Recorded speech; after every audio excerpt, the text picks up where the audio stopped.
Good morning, everyone, and welcome to Zoom Mastery. This is a master class where we are pull back the curtains and look at the inner works of Zoom and how to set it up and how it works. We're going to look at both behind the scenes and then what's on your desktop. This is a very intense class. It's all hands-on. And so if you miss anything, don't worry about it. We are recording it. However, my goal for you today, ladies, since we're all ladies here today, is for you to at least learn 5 new things that you didn't know about Zoom. You'll probably learn a lot more than that, but what I want you to do is take out a little extra piece of paper, and when you learn something new, I want you to jot it down on that little, just a separate little paper, like, separate from your notes, all right? And then just write down everything that you learned new here that you didn't know. The things that you already knew, great. But my goal is to help you learn 5 new things today. Well, hello, Pam. How are you? Hi. Hi, Pam. Hi. Hi, everyone. Hi. All right, so we're just getting started. You're just in time. So again, welcome. All right, so what we're going to do now, and now everybody has a Zoom account, right? Everybody has at least the free Zoom account. All right, so Yeah. little bit of history and background about Zoom. For some of you, you've known it's been around for a while, and others, it's like all of a sudden it came out of nowhere. Well, it's been around since about 2014, 15 is when it first came out. It was developed by a guy named Eric, and Eric used to work in the WebEx world, which is mainly in corporations, mostly digital type of corporations. And he wanted to come up with a better user interface because it was very challenging for people to use it and companies to use it. And there was a lot of problems and it took a lot of bandwidth. So he came up and developed Zoom. And the Zoom came out in that digital technology world before it hit the streets. And the way I first learned about it is just that way. I was speaking at a digital symposium, and it was on Zoom. And I didn't know what it was or what to expect. Of course, we had webinars. We had GoToWebinar for years prior to that. But this was a lot different and yet easier to use and to navigate. So I've been using Zoom since 2015. I thought this is what I want to use. I struggled with GoToMeetings and GoToWebinar. It was just the interface and the technology. It just seemed too complicated. And I felt like I really couldn't connect, even though it did have a video feature. It's nothing like Zoom. I just felt like I couldn't connect with people on webinars. So once Zoom came out, then that's when I really started to explode with my own webinars and using it for coaching for people all over the world and using it for my mastermind programs and many other applications. So welcome to my world. I've been here for a while, so welcome. All right, so we're going to peel back the curtain. So what we're going to do now is I'm going to show you the back end and how to set up Zoom, because that is the key. If it's not set up right, then it's not going to function properly when you're in a meeting. So I want all of you to go to your zoom.us, zoom.us. That's where you set it all up. I'm going to share my screen so you can see exactly what I mean. Share my screen. All right. Okay. So when you go to zoom.us, can everybody see this? Yes. Okay, great. When you go to zoom.us, this is where you actually sign in, and this is where the backbone and the background of everything is. Now, the beauty of it, though, is you can change the settings, and you can change them back, and you can change them back and forth. So there is nothing, unless Zoom itself set it, that you can't change. So there's no decision that you're going to make today that's a lifelong decision that you cannot change later as your needs change. So you want to go to your account. So I'm just going to go into my account. Now we're gonna go as fast or slow as you're ready to go. All right. So if you get stuck, stop me and we will explain all of that. Now, can everybody see my screen? All right. I hope you're following along with it. Now, The first thing you go to your profile is you want to put a picture up here. This is the picture that when you come into the room, it is going to show if your video is off. If you don't want to show a picture of yourself, then don't put a picture in here. It's simple as that. Of course, this Zoom account is registered to whatever email address you use. Just know that. This is my email address that I used years ago because that's the one I had. It's not the one I have now, but I've just left it. Now, the first trick I want to show you is this.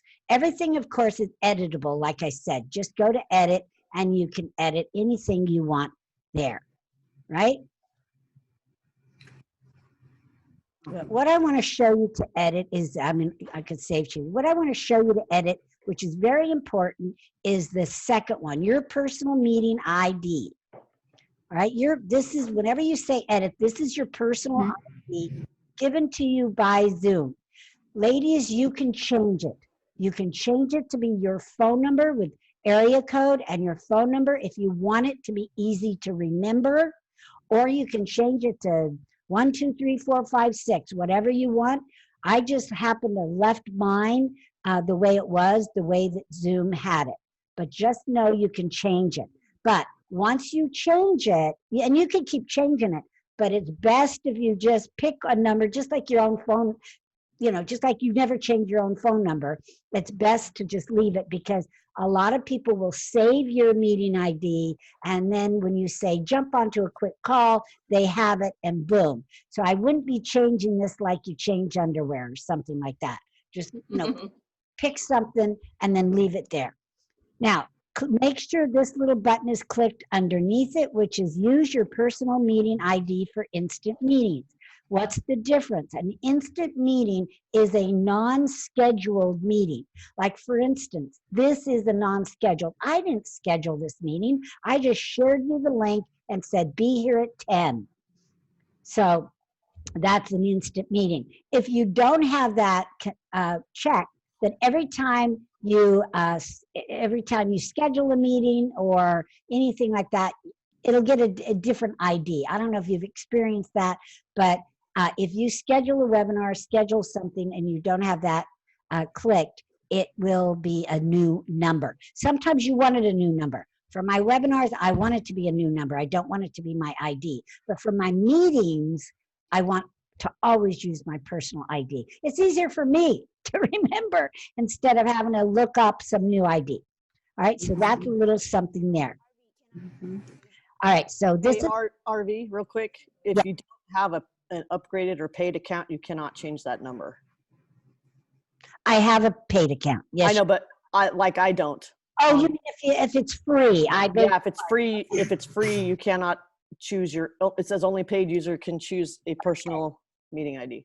Perfect. Thank you. If you are going to use this medium for any length of time, then I recommend you always get a paid account because you're going to find there's some other features you're not going to get. And so, Kathy, as we go through this, if you'll point those out, that would be awesome. Okay. Yeah, we have a paid account through Byron, so we're not paying for two. So I'm the one that doesn't have the paid account. That makes sense. That makes right. Sense. Good. Because it's only $12 or $15 or something like that a month. And like I said, I mean, it is well worth it because you're going to use it a lot. There's a lot of programs I've purchased and I don't use it. But this one I use practically daily.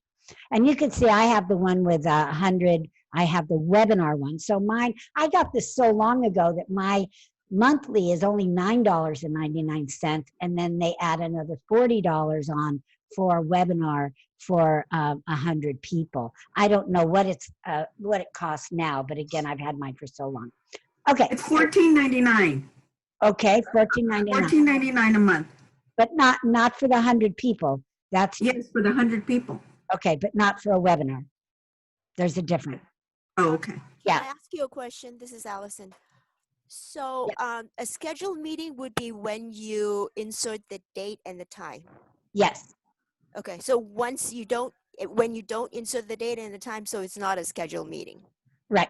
If you just gave Allison somebody your link, like I just sent you my link, I didn't pre-schedule it. Okay, got it, got it. Yeah, the only times you really want to pre-schedule it is if you want people to sign in and sign up first. So when I do a webinar and I send it out to my list, I want to sign people up.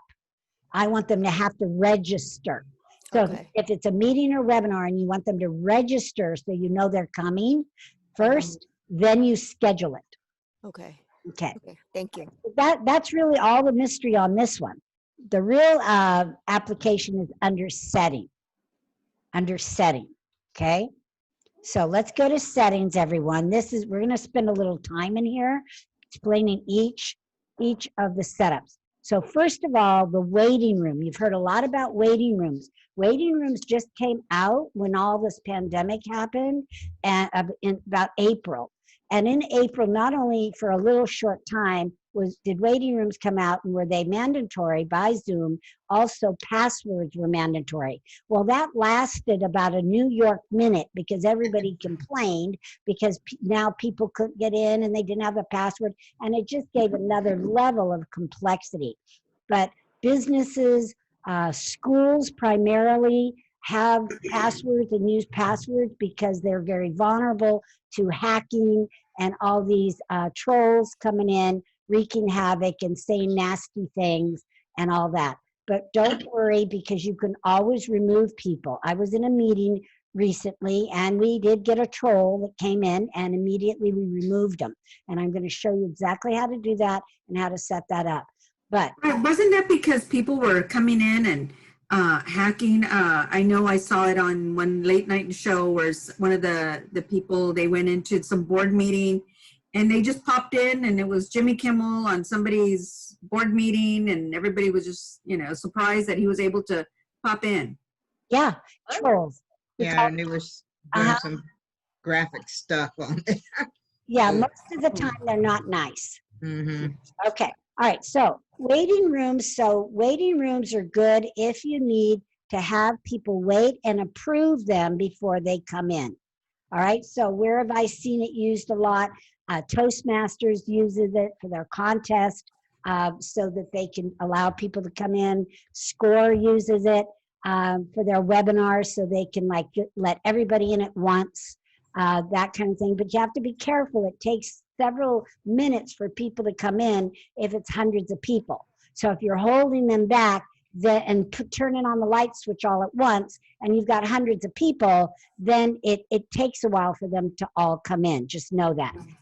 As opposed to them coming early and coming one at a time. All right, you can see mine is turned off. Mine is turned off because I don't care about waiting rooms. I don't want to use them. All right, the next one, real important, require a passcode when scheduling a meeting. That means a password. I say no to that because it just gives another level of complexity. Unless you were with a business or a school that really, was vulnerable to some of these hackers, you don't need it. We don't need it. All right, same with require passcode for instant meeting. Remember, this is scheduled meetings. These are instant meetings. Instant meetings are non-scheduled, and you just send out the link. So I have these turned off. All right, passcode for your personal ID. Why is that, you might say? Because I already have these turned off. Remember, your personal ID, that's for meetings, but if I'm scheduling a webinar, it's going to be a different number. It's not a meeting. So this is for meetings. These are for scheduled meetings, can be webinars also. Arvee, I have a question. Yeah. On my account, it says locked by admin. Okay, that's How locked. about- That's locked by Zoom. And do you have a free account, Pam? Yes. That's why. So the free account, and Kathy, you might see that too, that you require passwords. Yeah. So again, it's worth 12 or 13 or 14 to 15 bucks a month just to You get. can send a quick link though that has the password embedded, and you don't have to pass that on. So Yeah, Okay. I do that. I do that a lot. but that's for scheduled meetings. Is that right? No, I can just, if I was going to say, hey, let's go to Zoom right now, I'll just send you a quick link and boom, we're there. So it's pretty simple. Okay. All right. Arvee, Yes. I have a question. I set my account last night, but I don't know how to go, so I'm just taking notes what you're telling me. I don't know how to get out of this and go into. I didn't set it up properly, but I just set it up and got some Zoom number and all that. But I don't know how to go, back in there. Okay, well, all I'll you just take notes. I'm very bad at this technology thing, so I'm just taking notes what you're saying. gonna get better. So all you have to do is one of the things is the features that we're gonna turn on is to make sure your toolbar is on. So if that's not on, then you're not gonna see your toolbar. You're not gonna be able to go to the web browser and do this. So that might be what's happening to you, Alice. All right. Yeah. So this will be recorded. So Alice, what I'd recommend you do is listen to the recording and go through it step by step. Okay, thank you. All right. Okay. So forget the passwords. If you have a free account, you will be mandatory to have those passcodes. Okay, but let me tell you, it runs a lot of havoc in a lot of different kinds of meetings. Okay, so webinar passcode, again, just turn all this off, make sure it's off, embed passcode, and invite link. This will be on if you have that free account. This is what Kathy was talking about. So is it on, Pam, for you? And it's on, Kathy? I actually, on the free account, I don't have all the same, as many icons and line items as you do. Mine ends after the passcode. Okay, but it has embed. Kathy's is different. It does say embed passcode for an invitation link, yes. Okay. So All right. yeah, I've got all the same things you have. That's weird. That's weird. And you're both free accounts. That's crazy. So there you go. So again, it's self-explanatory. Passcode by phone. I've turned all that off. Authentication. Just turn it all off if you're able to. Because again, I've seen so many people get locked out of a meeting because they didn't have the passcode. So here's the reason that we use passcodes is because we need to be not out to the whole world with our nonprofit. So No, you're right. we need to maintain some order and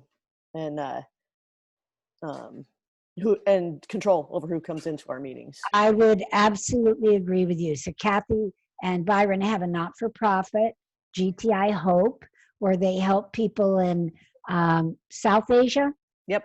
South Asia who are very, very poor and who are stuck oftentimes in their own village because they can't read signs and they have, they're not literate. They don't even know that they're supposed to send their kids to school or wash their hair. And we're talking about tribes in the middle of the world. So they have a ministry that help people out there. And there's a whole team of people, church planters and stuff out there that they're connected to and that they're helping to educate women primarily. Okay. All right. So now we're getting into some fun stuff. All right. So host video on. I recommend you turn that on. So as a host, your video's on. But remember, no matter what, with Zoom, you control the horizontal at all times. You control the horizontal. So if you don't want to come in as a participant with your video on, even though I have it as yes, you don't have to, because you're going to get a pop-up screen that says video on or video off. So you as a participant always has control over your sound and over your video, no matter what the host has set up. Does that make sense? Okay, so I like these on. But again, you've got full control if you want to turn them off as a participant. Audio type, phone and computer audio, because people are still coming in every once in a while with the telephone, smartphone, or sometimes they're just dialing in, and that's okay. Now, this is very important. I've seen this on for some people and off, but this is on join before host. That means people can come into your meeting before you've even turned it on. I have this off because I don't want to be, because when it's on, anybody that has your link, it could be midnight and they could come in and look around your room. Or you could be sitting there at your computer and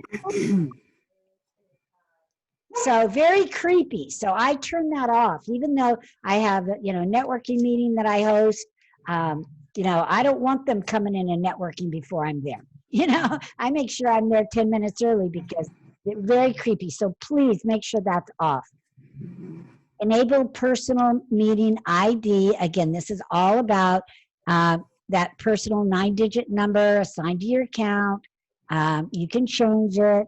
Some of the free may not have that, but you want to turn that on so you can use that personal ID meeting number.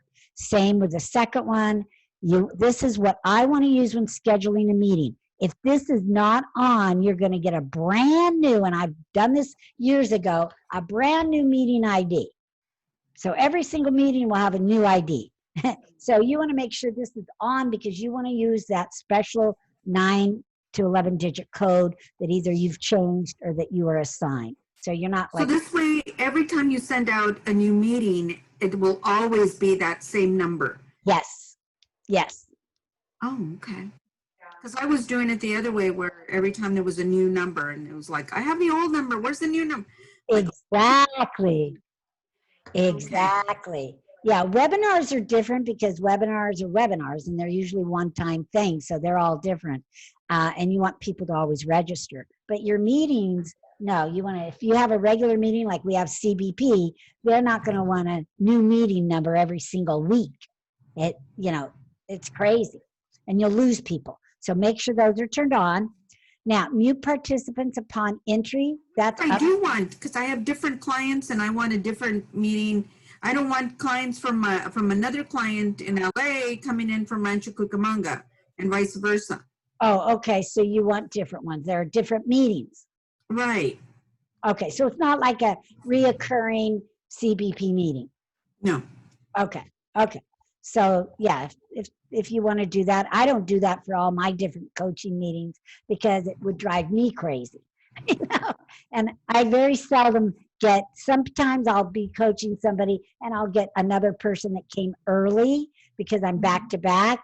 But other than that, I've never really had any trouble using the same number. Okay. Did you say our meeting number could be like our phone number? Yes. Okay. Yes. And that way you always can remember it. Yeah.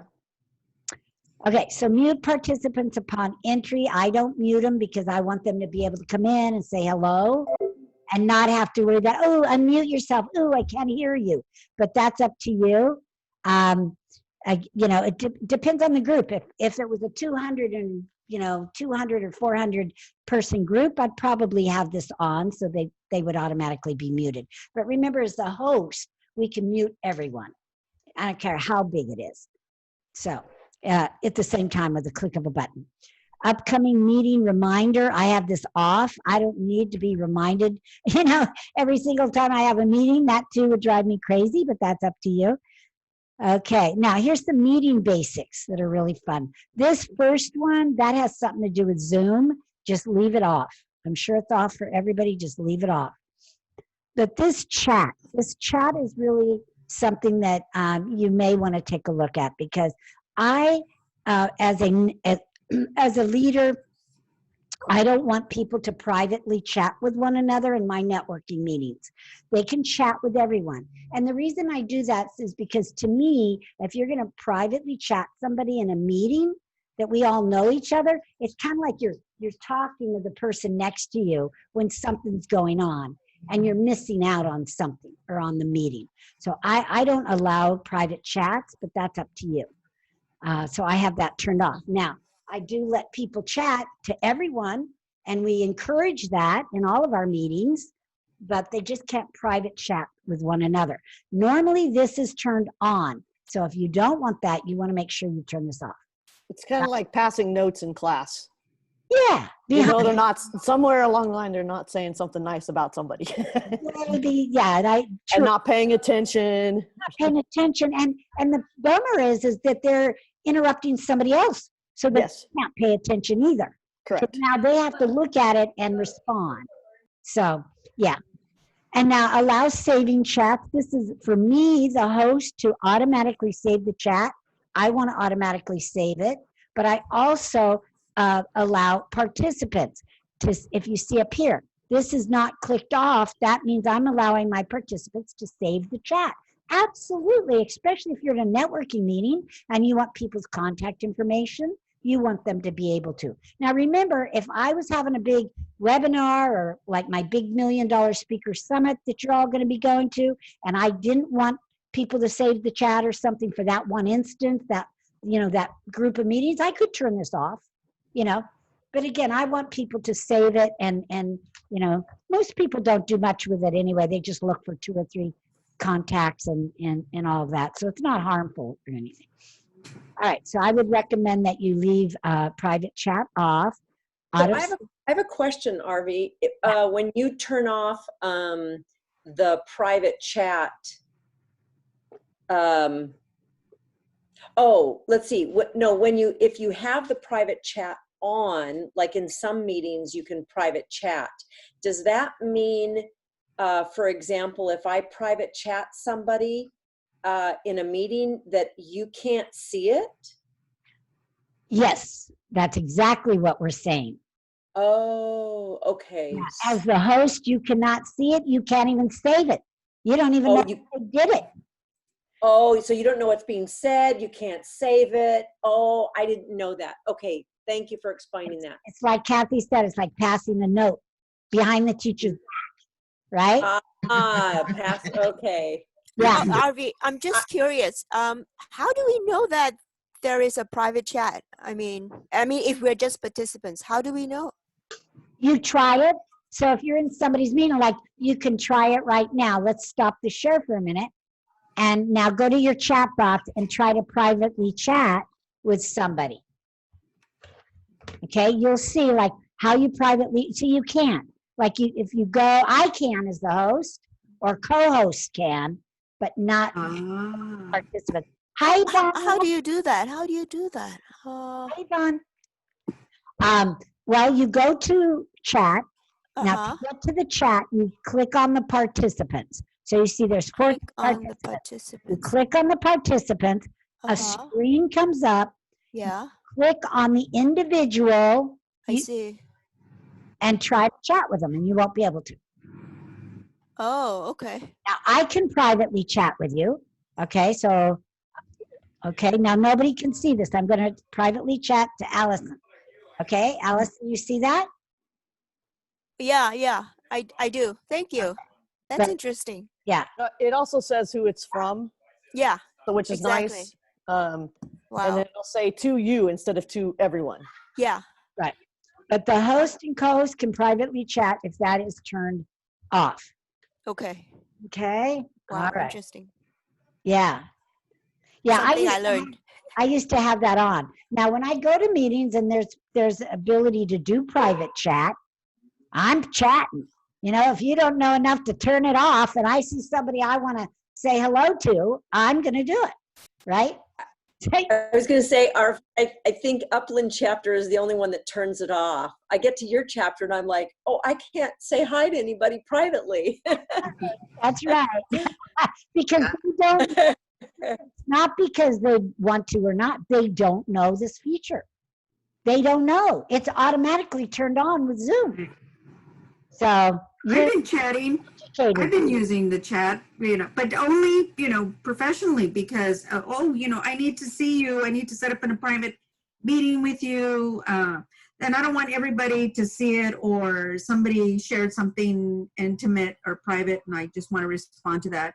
My prayers are with you or whatever. And I don't want, Got it. Well, yeah. Well, when the meetings that allow that, you can do that. In my meetings, then you can bless everybody by sharing it. Yeah. Okay. All right. Just different, different things. Especially if you use this for mastermind meetings and coaching, you don't need to turn that off. But I use it for big public meetings of hundreds of people. Mm-hmm. So again, I don't want it's not that I don't want them talking. It's I don't want them not listening to what's going on, or to the speakers or something like that, because they're going to miss out and they're making somebody else miss out. And that's the bummer, Okay, enough said. But again, it's entirely up to you and your application. All right, so here's some sound notifications. Now, you can have everyone hear a sound when someone comes in the room or leaves the room, or just you hear it. Now, one point early on, I had them both turned off. I had the whole thing turned off. And then I'm sitting here like looking at my email, waiting for whoever I have an appointment with. And then I didn't hear a chime. And then all of a sudden they would go, hello, Arvee. And I'd go, oh! So I decided I'm going to turn that on. So at least I hear a ding. And I can hear the ding if I'm in my kitchen. So I chose to turn that on, but not for everybody because it could be very annoying. So it's just I hear when somebody comes in the room. All right? Okay, and then you could do, when someone joins by phone, you can ask to record their voice. When someone comes in on the actual phone, they're not going to be part of the recording. Okay? All right. File transfer. This is so much fun. I love this. This is normally turned off. Make sure you turn it on. Let me stop the share and show you what I mean. I can go over to the file at the chat. So if you do the chat, you'll see this little file. I can say everyone, and I can go and get a file, right? And I can get a file that's in Dropbox, Google Drive, or on my computer. So I'm going to grab something on my computer really quickly. I'll give you all a little bitty treat. Hold on. It's not responding. Okay, there it is. Okay, give you all a little file that's a little bitty treat. Okay, so I'm going to give you all my speaker introduction template. So now it's there. Oh, Kathy just put a download in there. All right, Kathy, smarty. All right, so go to the speaker template download, and you can download it. And now, what did Kathy put in there? What is that, Kathy? I'm sorry, you're muted. What is it? It's a picture of my daughter and me scuba diving. If you click on it, it opens right up. Okay, let me open it because it lets me save it. You have to save it before you can open it. Oh, okay. Oh no, I can open the file. Now I can open it. Okay. So everybody try. Oops, I'm opening, but it's not opening. Oh, mine just says click to open. So I see open file, but it's not. Yeah, Pam's right. It's not opening. interesting. Yeah.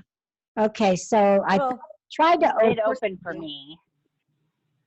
I had to click it once to download it, and then the second time to open it. Got it. Okay. Yeah, that's what I thought, but now I'm the third time and it's not doing anything. Okay. Well, then you have to miss out. Maybe I'll send it to you. You know what? I think it's behind my screen, actually. I think I see it. I think, oh, it's just a Really cute. just a white. Oh, thank you. Okay. Well, did everybody click on the speaker introduction and get that? Okay. But that's how easy it is to send a file through Zoom. Now, again, you can turn that off if you don't want people to do that. Just know that if you have the private chat, they can be sending files to each other as well, and you never know it. Yeah, so they could be sending all kinds of secret documents, and you wouldn't know. Okay, let me go back to share. Hold on, I just moved my screen there. Oh, let me go back to, where's my share all of a sudden? Oh, there it is. I moved it down. Okay. I moved it down, it was hidden. Okay, so let me go back to our Zoom. Okay, so file transfer is really neat. I've seen a lot of these features added over the years. We didn't used to have file transfer in 2015.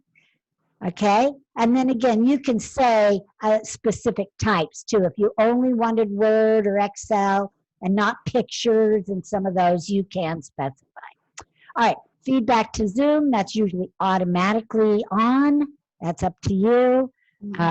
End of display and display end of meeting experience survey. Now, this one I have off because I don't care about the surveys, but I'm also a presenter for SCORE Orange County, and they have that on, and they've created a survey that's automatic, which is cool. So if you want an automatic survey of the experience, then turn this on. But remember, this is a survey for every single experience, right? So you have to come and turn it off and turn it on and that kind of thing. So if you were just using it for coaching and you wanted feedback on your coaching every single time, you set up certain questions and they give you feedback. Okay? All right. So You can't do that on the free account. okay, that's kind of an all or nothing thing. You know, when I do the score presenting, no matter the questions are the same, no matter what it is I'm doing. So again, it's kind of an all or nothing. Now, co-host is important too. You always want this on because there's times you're going to need a co-host. So, for example, I'm going to make Kathy co-host and watch what a co-host can do. All right, so I'm going to make her. So now Kathy can share her screen. So share your screen. Oh, you can stop my share. Once she shares her, I'll stop my share. And then Kathy, now I gave her the rights to mute everybody. I gave her the rights to share, right? And now she's sharing her screen with us. So she has all the controls that I have. The only thing that a co-host doesn't have the rights to is that's different from the host is if we did a breakout session, co-hosts go into the breakout session. Hosts do not. So, you know, all of you have been in breakout sessions, right? No, many of them. So the host, you ever notice, they can join any one of those meetings, but they're not automatically put in. But you are as a host. So, Arvee, can I ask you, how do you turn off your screen? Hang on, Kathy just muted everybody. Okay, you are muted now. Okay, so let me stop that share. So I'm sorry, what was the question? Say it again. How do you stop sharing your screen, Arvee? How do you stop? At the very top, it's not at the bottom anymore, it's at the very top, and you'll see a little red that says stop share. Okay, so you can't share because I didn't give you the rights to, because I have that turned off. Now, why do I have it turned off? Because I'm in a networking meeting, all of a sudden somebody's introducing himself and he, boom, shares his screen and all of a sudden it's a big advertisement for him, you know? So most of the stuff I've learned by you know, my own mistakes. All right, so Allison, let me give you the right real quick to co-host, and now you can share your screen. Sharing the screen is the square at the bottom of the screen, the square that says share screen. Go ahead and click on that now. Where is that? I don't see it. In our Zoom meeting screen? It's a little green box. Little green. Oh, I see. Wow. Click on that. Oh, click on share. Oh, okay. Do you see? What do you see? What? I don't see anything. Mastery class on Saturday. Okay, very good, Allison. Wow. I don't see it. Well, we see it. Oh, but I don't see it. Well, you should see it. It's your email about the Zoom Mastery class. Okay, I'm going to stop the share. Yeah. Okay, you should have seen that on your screen. No, I don't see it on my screen. Well, not anymore, because we're all back. Okay. I know, but how is it that I didn't see my screen? I don't know. That I'm sharing. That I shared something. I don't know. Let's do it one more time. There's two share buttons, ladies, that you have to hit. The green one, and then there's a blue one. And just hit those two, and we should see your. Oh, maybe I didn't hit the blue one. Well, we wouldn't have seen it if you didn't. So do it one more time, Allison, and then we'll move. Hold on, I'm confused. I cannot see Who's got the noise behind them? Oh, it's my family. That's why I have to green screen. Okay, do it real quick. And the blue screen. Oh, I mean the screen. Which one? There we go. Okay, can you see it now? No. So, blue screen. Did you hit the blue button? Yeah. No. Where's the blue button? I don't see any blue button. Well, we're going to have to move on. I don't know what's going on. We all see your screen. You're successfully doing it. So you can stick around at break and we'll take a look at it. Okay, thank So you. much to cover that we need to move on. Okay. All right, great. So back here, okay, so co-host, really important to turn that on or you won't be able to give people a co-host.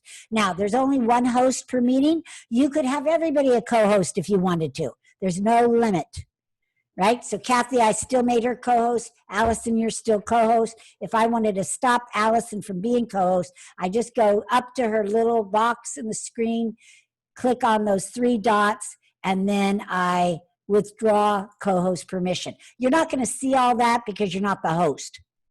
But what I want you to do after today is I want you to get a meeting with somebody, call a girlfriend, get a meeting, you be the host, and play around with some of these features that you're learning once it's set up. All right, now here's polling. Now we could turn this on, Kathy, and play with it. What we'll see now is at the bottom, you'll see another icon thing that says polling. So I just never had it off. This allows the host to survey the attendees. Okay. All right. So we'll go through that together. Always show meeting toolbar. Ladies, you must have this on. Otherwise, the toolbar will disappear. And that's when you're asking me, where did it go? Where is it? And I'll tell you, hover at the bottom. Well, who wants to hover? Just turn it on and it'll never disappear. So turn that on now. Show Zoom windows during the share. Yes. What is Zoom windows? That's us. That's the gallery, right? I want to see you when I'm sharing the screen. All of you move over to the right or the left or whatever, or the bottom.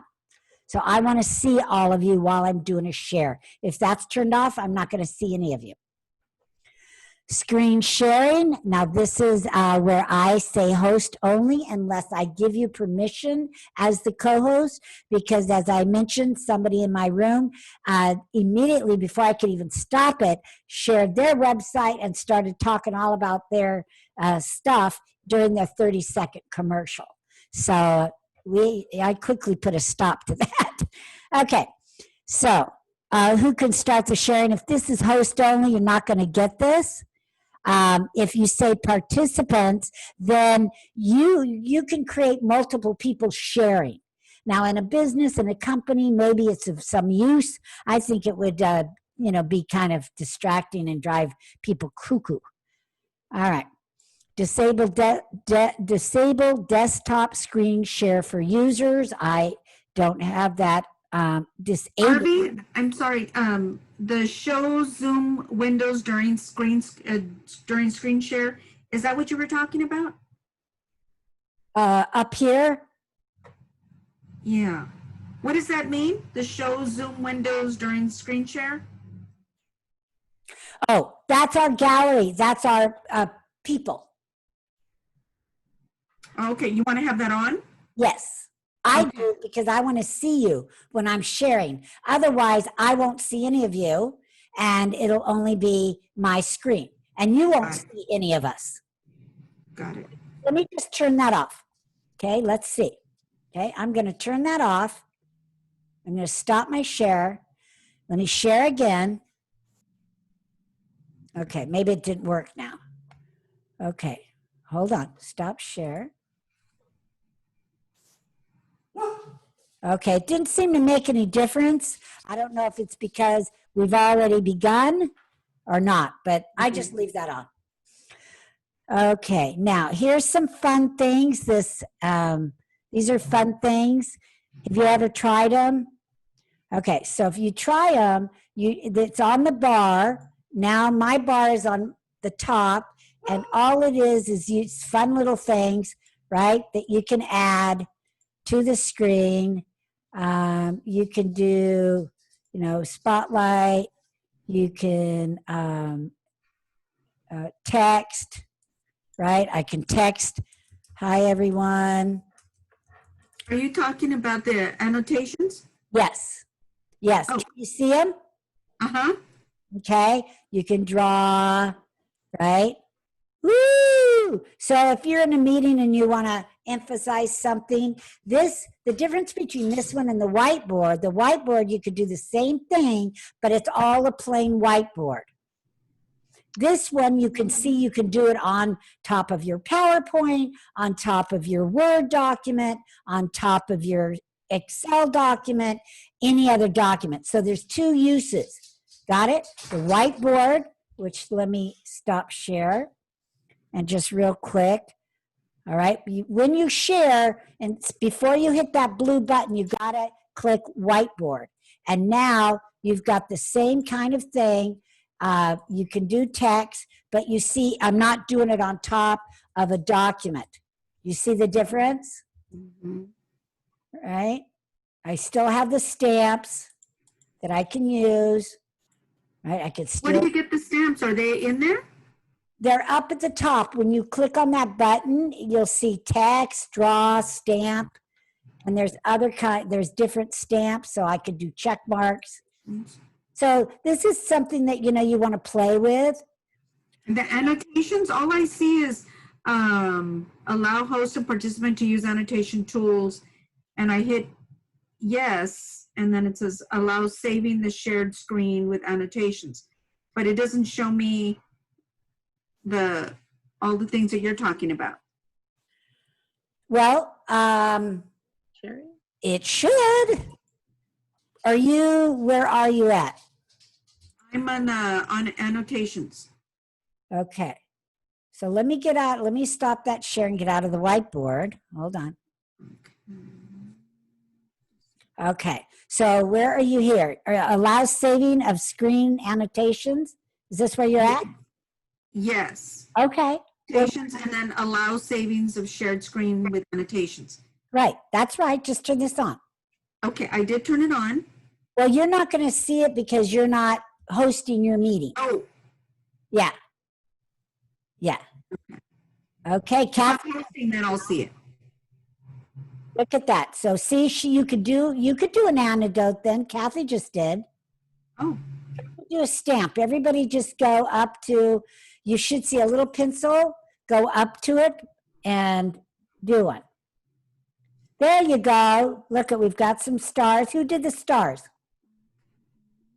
I did, Kathy. Okay. Can all of you do one? Luana, can you do something? No, I'm not seeing the, hold on. Okay. Is it because Kathy's a co-host Okay, too? there I am. Yeah, it might be because Kathy's a co-host. Yeah, there I am making this green circles. Oh, okay, good. So now Luana's not a host, so anybody can do it because I have this turned on. All right, allow. Where is it? I know, where is it? Yeah, blue. Okay, go up to the top next to where it says you are viewing Arvee's Where's this feature? screen and click on that options button Oh. and then annotate is in there. Oh. I didn't understand the question where you couldn't see it. Okay, excellent. Oh. Okay. All right, does everybody do it? So everybody do a quick one. There we go. I can't find it, Arvee. Okay. Go ahead and tell her where it's at, Luana, because my screen's different from yours. I have it here on my toolbar. Okay. It's up at the top of the screen where you see you are viewing Arvee Robinson's screen. You see that green bar? Green bar, share screen. Which one? Up at the top. Up at the top. I click on share screen first? No. Go to the top of your screen. Top of my screen. Do you see another green strip? Yeah. Oh, yes. Okay, next to it says view options. Click in there. And go down to annotate. I see. Okay, when you click on that, you'll be able to write on the board. Got it. Draw. Yay. Oh, okay. Thank you, Luana, because my screen. Thank you so much, Luana. You're and welcome. Arvee. I was in a meeting once and somebody hijacked the meeting, and this is how they started. They started writing this type of stuff all over the slideshow that somebody was presenting, and then it actually got pornographic, but it was Oh my just, goodness. it was Oh, really wow. bizarre. But anyway, that was back in like March, you know. So Yeah. how can we stop this from other people hijacking, as you were I saying? will show you. You can remove them. Oh, Remove them. So I will show you where that is, that ability is. So let's get rid of all of those. Let me clear it. Let me clear all drawings. Ta-da! Gone. Stop it. how do you do that? Okay, well, as the host, I just go up to the top and I clear. Okay, clear all drawings. I can clear my drawings or your drawings. Okay, so that's cleared. Now let me take it off of that for a moment and let's go continue. Okay, so we want that yes for fun. Whiteboard allows saving of whiteboard. First you have to turn it on and then auto save content and you could say what file, you know, PDF or a PNG. I like to save it more as a picture file. But turn that on because you're going to have a lot of fun with that as well. Remote control, I just leave that on. Oh, Non, what does that do? I have no clue. It's Did you leave it on?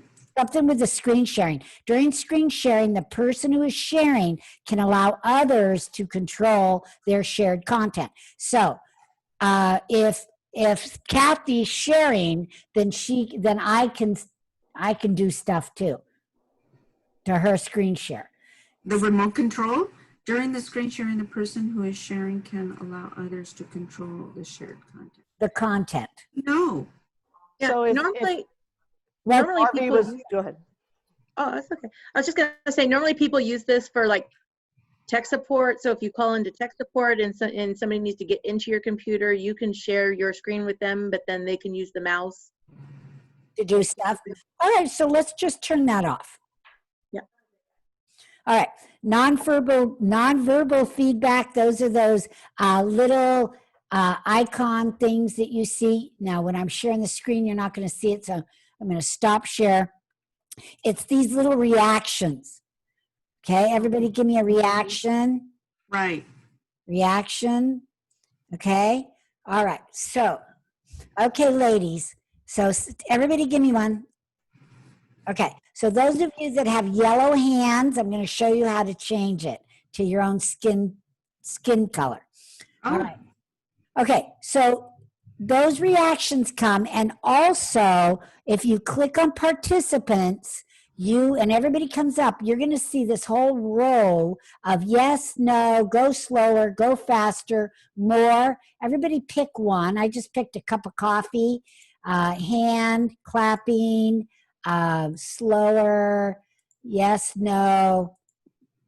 All right. I don't have all of those. You have them. You're just not seeing them. You have to go to participants. Well, if you don't have them, maybe you don't have it turned on. Oh, maybe. But you should see them from them Oh, I do. turned on for me. Yeah. A cup of coffee. Okay, Pam wants a cup of coffee. You can do it. The only problem with these for the host is it's harder for the host to see them than see the reaction or just you going like this, raising your hand like I want to talk. That's why it's sometimes good to have a co-host monitoring those kinds of things. That's another, good. And also for a co-host to do the remote on, if somebody has a PowerPoint and you're speaking, you don't want to have to like look down and do the next thing. So have someone else do it for you. Well, then you'd have to have that remote control turned on. Right, exactly. Okay. so if you don't want a blue hand or a yellow hand, you said you can change it to a different color? Yeah, when we get there, that's somewhere else. So yeah, Okay. finish the setup, but yeah, I'll show you exactly where that is. All right, so we're almost done with this. Meeting reactions, we turn those on. Nonverbal, we turn those on. Allow remove participants to rejoin. Remember I said you can remove people, and I'll show you how to do that. But you do not want them to be able to rejoin. So if you have that hacker, you have that troll, you have someone that came in and stole your meeting, you can remove them. and this will prevent them from ever being able to join. But don't make the mistake and remove your friend goofing around because they'll never be able to come back in. Oh, So you want this on or off? Allow removed participants to rejoin? So if I hit yes, that means that they can rejoin? If it's turned on to blue, they can rejoin, and you don't want a hacker to do that. Okay. So turn it off. Yeah. I'm just saying when you're goofing around with a friend, don't say, I'm going to remove you. You know, you could goof around and put them in the waiting room, right? And then bring them back, but don't remove them as a participant, or they'll never be able to come back into your room again. Got it. Okay, so we should have that on or off? Off. Okay. Yeah. Okay, because the likelihood of us getting a troll probably is a little less than other companies and schools, but still, I want to be able to remove them. Okay, allow participants to rename themselves. I have that on, but I've been in some meetings where it's been off. And so everybody just go to your screen, and where you see the 3 little dots in the right-hand corner of your screen, click on that and you will see rename. So what I'm rename, and then on your picture, not in the big screen, but on your when I picture. say screen, it's your square, your TV, your square, your box. okay. And you're looking for what? Rename. Rename. Rename. Okay. Where are we at? I'm sorry. I was writing and I didn't. Okay. So Allow participants to rename themselves? yes, but I'm asking you to go and rename yourself as an example. Oh, got it. See, you're named yourself Human Approach, but you probably want to put your real name there and then add that after your name. Yes. When you're Okay, so I can reset. you may not Okay. know what you're doing. Yeah. Okay. All right. So let me stop share. When you have a bigger screen, you'll be able to see more of it. All right. Mm-hmm. So like Barbara said, God loves us all. But if you were doing chat, you don't know it's Barbara. So I recommend you use a name or your name, and then afterwards, like me, put, speaker trainer, and for me, speaker trainer or whatever. But don't take off your name, because then people don't know who's talking, right, in the chat. So Arvee, there's no way to see the rest of your long descriptor though either. You're seeing my entire thing. No, we just see Arvee Robinson speaker. That's it. The rest, it just says ... So it doesn't really make sense to add a whole bunch of extra. No, now let me continue. Okay. It doesn't here, because if we had 50 people, you wouldn't see it. But guess where it's of value? When I go into and I make a note to everyone, then guess what you see? For my name, you see Arvee Robinson, speaker trainer, right? So when you're promoting, when you're talking to everyone, okay, so Pam, send everyone a message, and Pam looks long, but you'll see the entire thing when she sends a chat. Same with Yvonne, right? You might only see broker, but you'll see the entire thing, or even longer, when they're doing the chat, right? Do you see that? So do you see how that could be a good ad for yourself? Yeah. Yeah. Now you're telling people who you are in the chat. So you can say, hi, everyone. So Pam, did you do one? Yes. Oh, perfect. Okay, yeah, that's right. Okay, and so hers is cut off a little bit. The estate is cut off a little bit to everyone, but you see, we see a little bit extra. Okay, destroyer of all that is good and bad. Try that. We won't see all of that, but we can see some of it. So that's just a little bit of, so whenever you go into a meeting, if they allow you to rename yourself, go ahead and rename yourself and put your title there. Put your title. Yeah, now Barbara, we see wellness coach. So now we know she's a wellness coach. Well, we didn't know that. 200 people, we don't know that. We might be looking for that. So good job. Okay, let's go back to screen share. All right, so again, if you can't rename, it's because the host has that turned off. Now, hide participants' profile pictures in meeting. I say no. So that means if you're come in and you don't have a video on, your profile picture will show up. But some people have that turned off so that they don't see you, and it's only your name. It's only your name. Now, recently I had Florence LaRue from the Fifth Dimension come to a meeting of mine. She was a celebrity guest speaker, and I didn't want everybody to know that she was speaking. So I turned her picture off, and way up here in her profile, when we did the profile, I had her change her name from Florence LaRue to celebrity speaker. So I turned her video off and just had her turned her picture off and just had her say celebrity speaker. So you can do that. Now, of course, we had to go back after the meeting and change her Zoom back. See, this is coming from your Zoom. Your picture is coming from your Zoom. But the host can say whether or not they want your picture to show if you've got your video off. It's up to them. Okay? All right. So let me go back. Ooh, see, there's a lot. Have you learned at least 5 new things already? Yes. Good, thank you. Let me get back to where we were. Sorry about that. I thought I had my profile up there. Okay. Okay, so here we are. All right, now some advanced things. This is really fun. Now this isn't fun. Report participants to Zoom. So if you did have somebody that had an inappropriate behavior, you could report them directly to Zoom. Okay. Breakout sessions, we've all know about them, but they do have to be turned on. This is a new feature.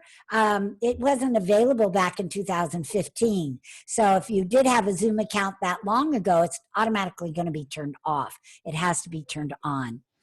Okay, now allow hosts to assign participants in breakout rooms when scheduling.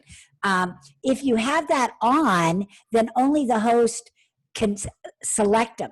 There's 2 ways that people go into breakout rooms. One, Zoom selects them, which is the easiest, fastest, and then the host doesn't have that, on their head. But the host can also do it. If this was clicked on, only the host could do it. So don't click this, but do click this on. Does that make sense, everyone? No. Wait. Say that again. So click the breakout room. Turn the breakout rooms on to blue. But breakout room to on. Right. But don't click the allow host to assign participants to breakout room when scheduling, or that means only the host can do it. If that's not clicked, then the host and the computer both can do it. No, okay. If you have 200... I like the computer to do it. Yeah, you want your computer to do it, because if you have a big room of 200 people, my God, it would take, a long time. Now, here's what people can still do, and I've done it in my SCORE meetings all the time. We have 200 people at a ladies' happy hour, but we want to assign SCORE mentors. So it's very clever what they do. They have us rename our name, so that they know we're a SCORE mentor, right? So they can pick us out of a crowd, and then they let everybody go into the room, and then they take the SCORE mentors and put them in their own rooms, right? Arvee, can I ask you a question? How can we initiate that breakout room? How do we initiate? What are the steps to put them into the breakout room? Okay, well, we'll do that in a little bit. You won't be able to see it because you're not the host. Oh, as a host, what are the steps that we need to do to set it up too? Okay, let us finish this, and then we'll do it when we get back into the room together. Okay, so hold that question. Just turn it on. First step has to be turned on. Mm-hmm. Again, now here's your remote support that you were talking about. I think Angelique was talking about allow meeting to provide support by another participant. I have that. No, I don't need that. And a lot of this stuff you're not going to need. Closed captioning, third party. These are like for businesses and larger accounts. Save captions, foreign camera control. We don't need that stuff. This used to be turned on, believe it or not, but since everybody started using Zoom, this is locked by Zoom. They don't want you to take up that extra bandwidth for HD video. All right. So Ted, turn it off. The group HD video. They turned it off. We can't turn it on. Oh, mine is on. Oh, yeah, turn it Do you have a free account? No, I'm paying for it. That's interesting because mine is locked. Interesting. No, it's on. Okay. Well, good. You can use it then. You can use high def video.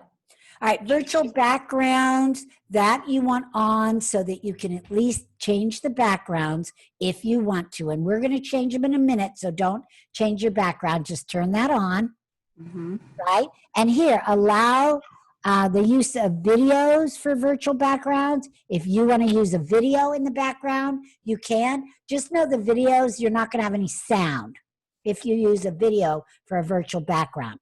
And we'll demonstrate that in a little bit. And we'll be taking a break in just as soon as we're done with this.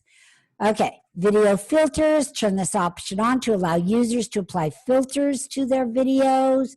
Again, that's other people's filters. I don't even really know what it does. I just left it on. Identify guest participants in a webinar, participants who belong to your account. Now, this is, again, used for companies, right? Okay, and nothing that you have to do or turn on. Same with allow answer group chat. What does this mean? Identify guest participants in the meeting or webinar? What's okay, so if you had, so if you had a big company and you have staff, and the staffs are automatically going to be part of that Zoom account, but you're going to invite guests, right? Then they're not part of the Zoom account. So you need, if it's turned on, it would be, they have to identify themselves. Okay, it's for big corporate accounts that want to make sure that, guests are coming and, it says list and, guests themselves do not see themselves listed as guests. Okay, I don't want to turn it off. I turn it off because I'm going to invite my people who I want to be on. I don't want them to go through some rigmarole. All right. Make it easy breezy. And everything else is just turned off until you get down to live stream. If you want to go, have your meetings go to Facebook or YouTube, you turn this on. When would you have your meetings go to Facebook? When you're doing an interview with someone. An interview on a podcast or just an interview, then you can have it go to Facebook Live and live stream the same time you're doing it. So you don't have to save it, record it, and then load it up. All right? That sounds like a neat feature. Do you use that a lot? No, I haven't. Because I just don't want to. I do my lives on live, but you could. Just know it takes a lot of bandwidth. Okay. We're going to do live stream on both YouTube and Facebook. It takes a lot of bandwidth.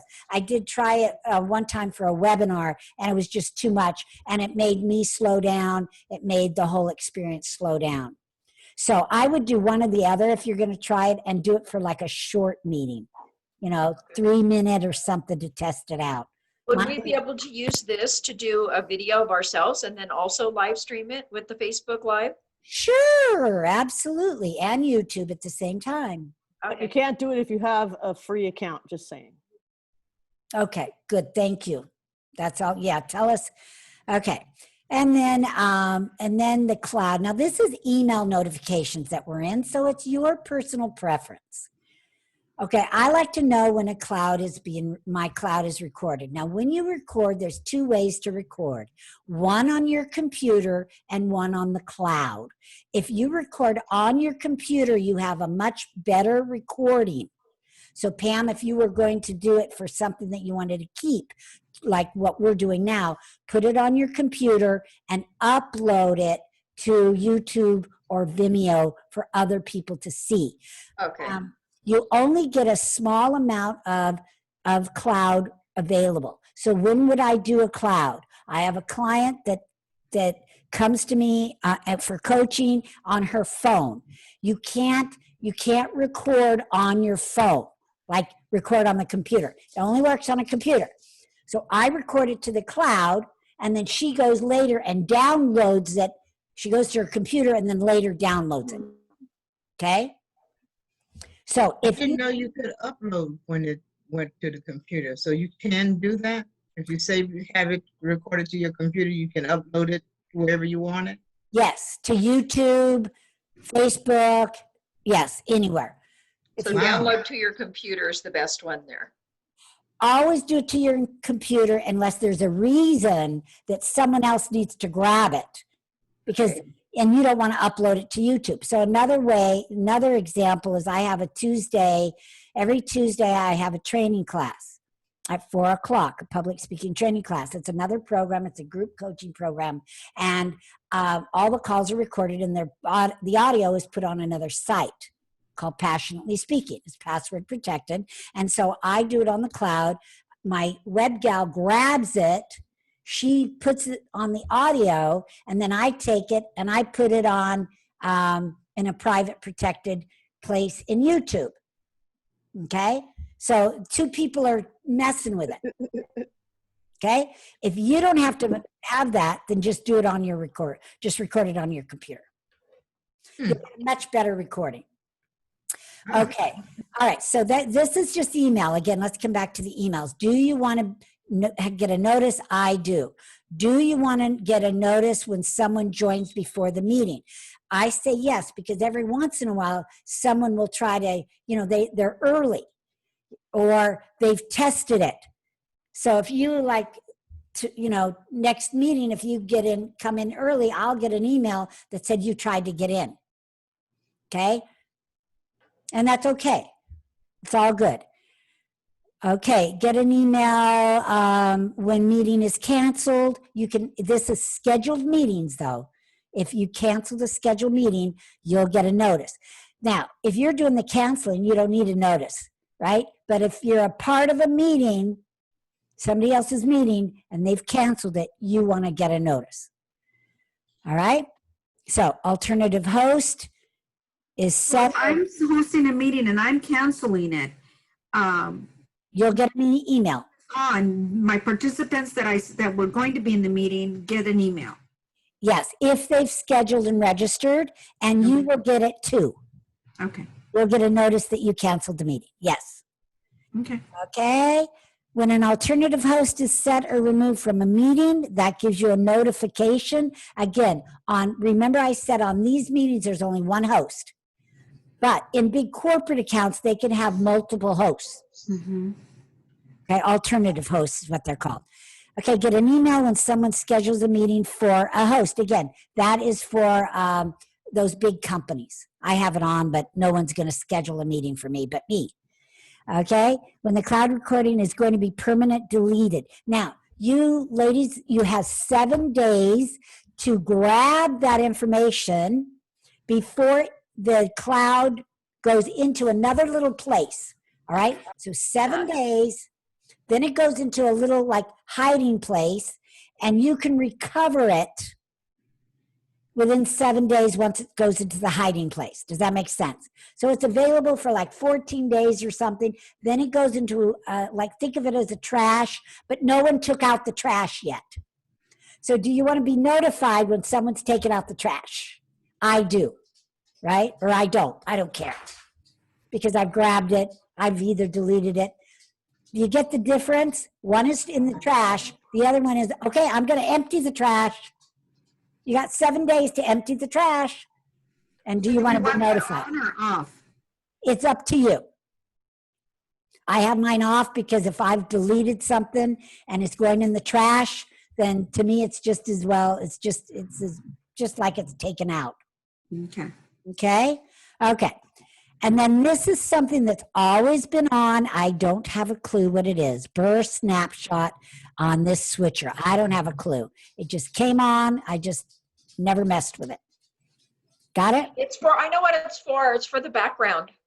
Thank you. What does that mean? I mean, if you know how you do a photo and you have an option to blur the background, I think it's that. Oh, enable option to hide potentially sensitive information from a snapshot of a Zoom main window. Huh. I don't know. This iOS task switcher, not me.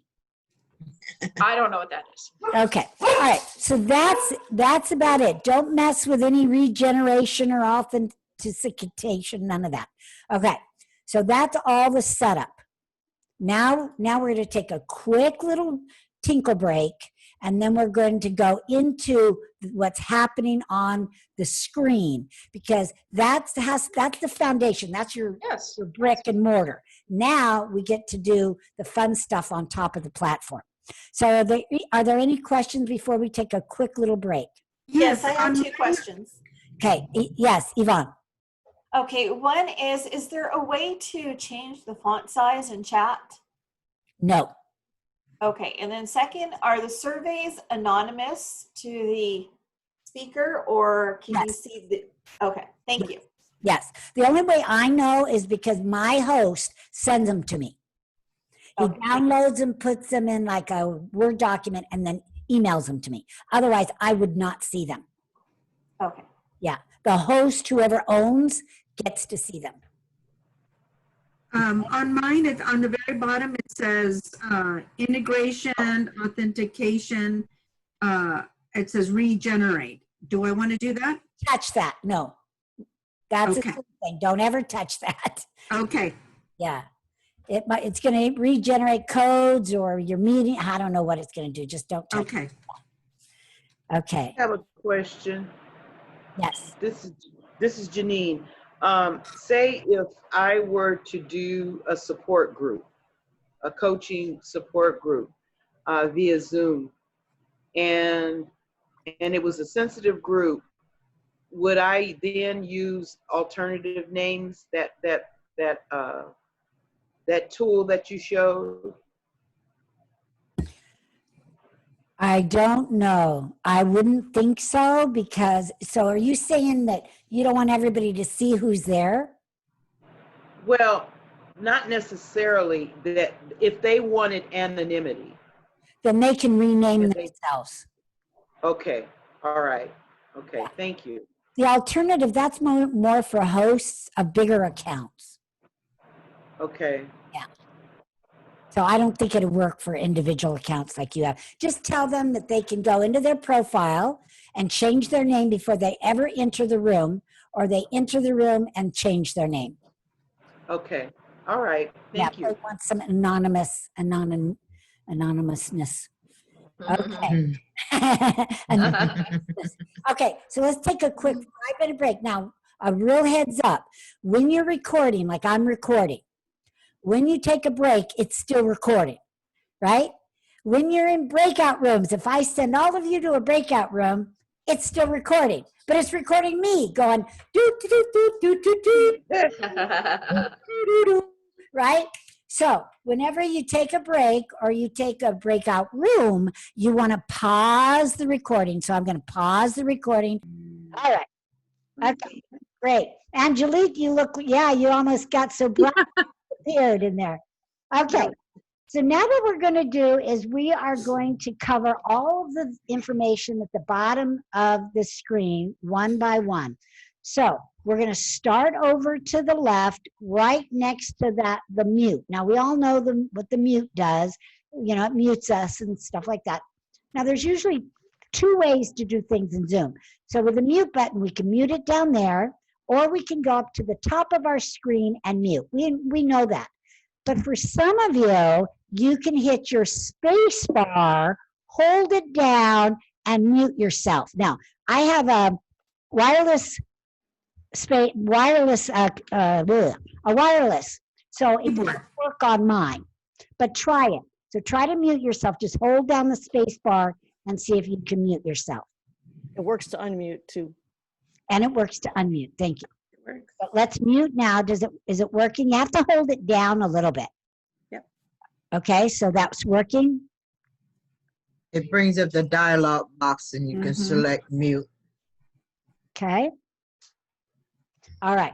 So, like I said, there's 1, 2, sometimes 3 ways to do something. What we're going to do now is go to the little arrow that's to the right of that mute down at the bottom. We're all at the bottom, what's called the toolbar. Now, this is where you're going to see a bunch of different settings. Most of them are going to be automatic for you, but a few of them that are not, I want to show you. And that is down at the very bottom where it says audio settings. Click on audio settings. And you're going to get another white screen that comes up. If for some reason you can't hear somebody or they can't hear you, go to audio settings and look at your speaker and your microphone. Because usually this is the culprit. Always make sure, I always have mine a little over halfway. Why? Because I can turn my sound down from my regular computer. Okay? All right. Now, most of this is going to be just default. I will tell you what you need to change. Okay? Now, but you can see down below where it says press and hold space key to temporarily unmute yourself. Right? Arvee, I'm lost. Where are we? Are we on a particular page? Okay, who's talking? I'm sorry. Sorry, this is Allison. Oh, Allison. Yes. Okay. So you go to the mute button, which is the microphone over to the left. There's a little up arrow. You need to click on the up arrow. Then down at the very bottom, it says audio settings. Okay, click on that, you'll get a whole white screen. Now, this is all you need to know about the settings. If someone can't hear you but you're not muted, usually it's because this is turned down. Like, watch, I'll give you an example. All right, can you guys hear me? Yes. Yes. Right? Yes. Can you hear me as loud as I was? The same. The same. The same? Okay. It's the same. What about now? Lower. Right? Definitely lower. Okay. Yes, softer. Okay, great. All right. Now, if you go down into the little advanced button on the lower right hand, okay, you shouldn't have to worry about this. This is audio. But let me just give you a hint for those of you that, like maybe Barbara, if Barbara was going to have music on that's not coming through the computer, Barbara, but has music on and she's doing aerobics or she's doing something, you have got to change this. You can't have automatic suppress because they won't hear you. Got it? So if you're playing music that's not coming through the computer, then you've got to come here and mess around with these audio settings. That's all I want to share with you. That's all you need to know. Yes, Alice? You're muted, Alice. Alice, you're muted. Now, if you're the host and the host mutes you, the host can unmute you. But if you mute yourself, the host can't unmute you for all the tea in China. So I don't follow this. I got to be on that Zoom, I guess, right? Did I mute myself? No, Alice, we can hear you. Unmute yourself. All you are is at the bottom toolbar now. Did you click on the arrow next to the mute button? This has nothing to do with your Zoom account now. Oh, okay. So it has to do with this experience. Yeah. So where do I click? You're going to click on the arrow on the right of the mute button down on the left-hand side. Oh, okay. Mute. You got it? Okay. Okay. So, yeah, if you get lost, you have to tell me right away because we're going to be moving forward. So everybody make sure you're there. You're on audio settings. Now, what I want you to do, now listen closely. You should have, the blue button should be on audio. I want you to scoot up till you see the word general. General. Everybody see general? Mm-hmm. Yes. Click on general. Now, do you see where those skin tones are?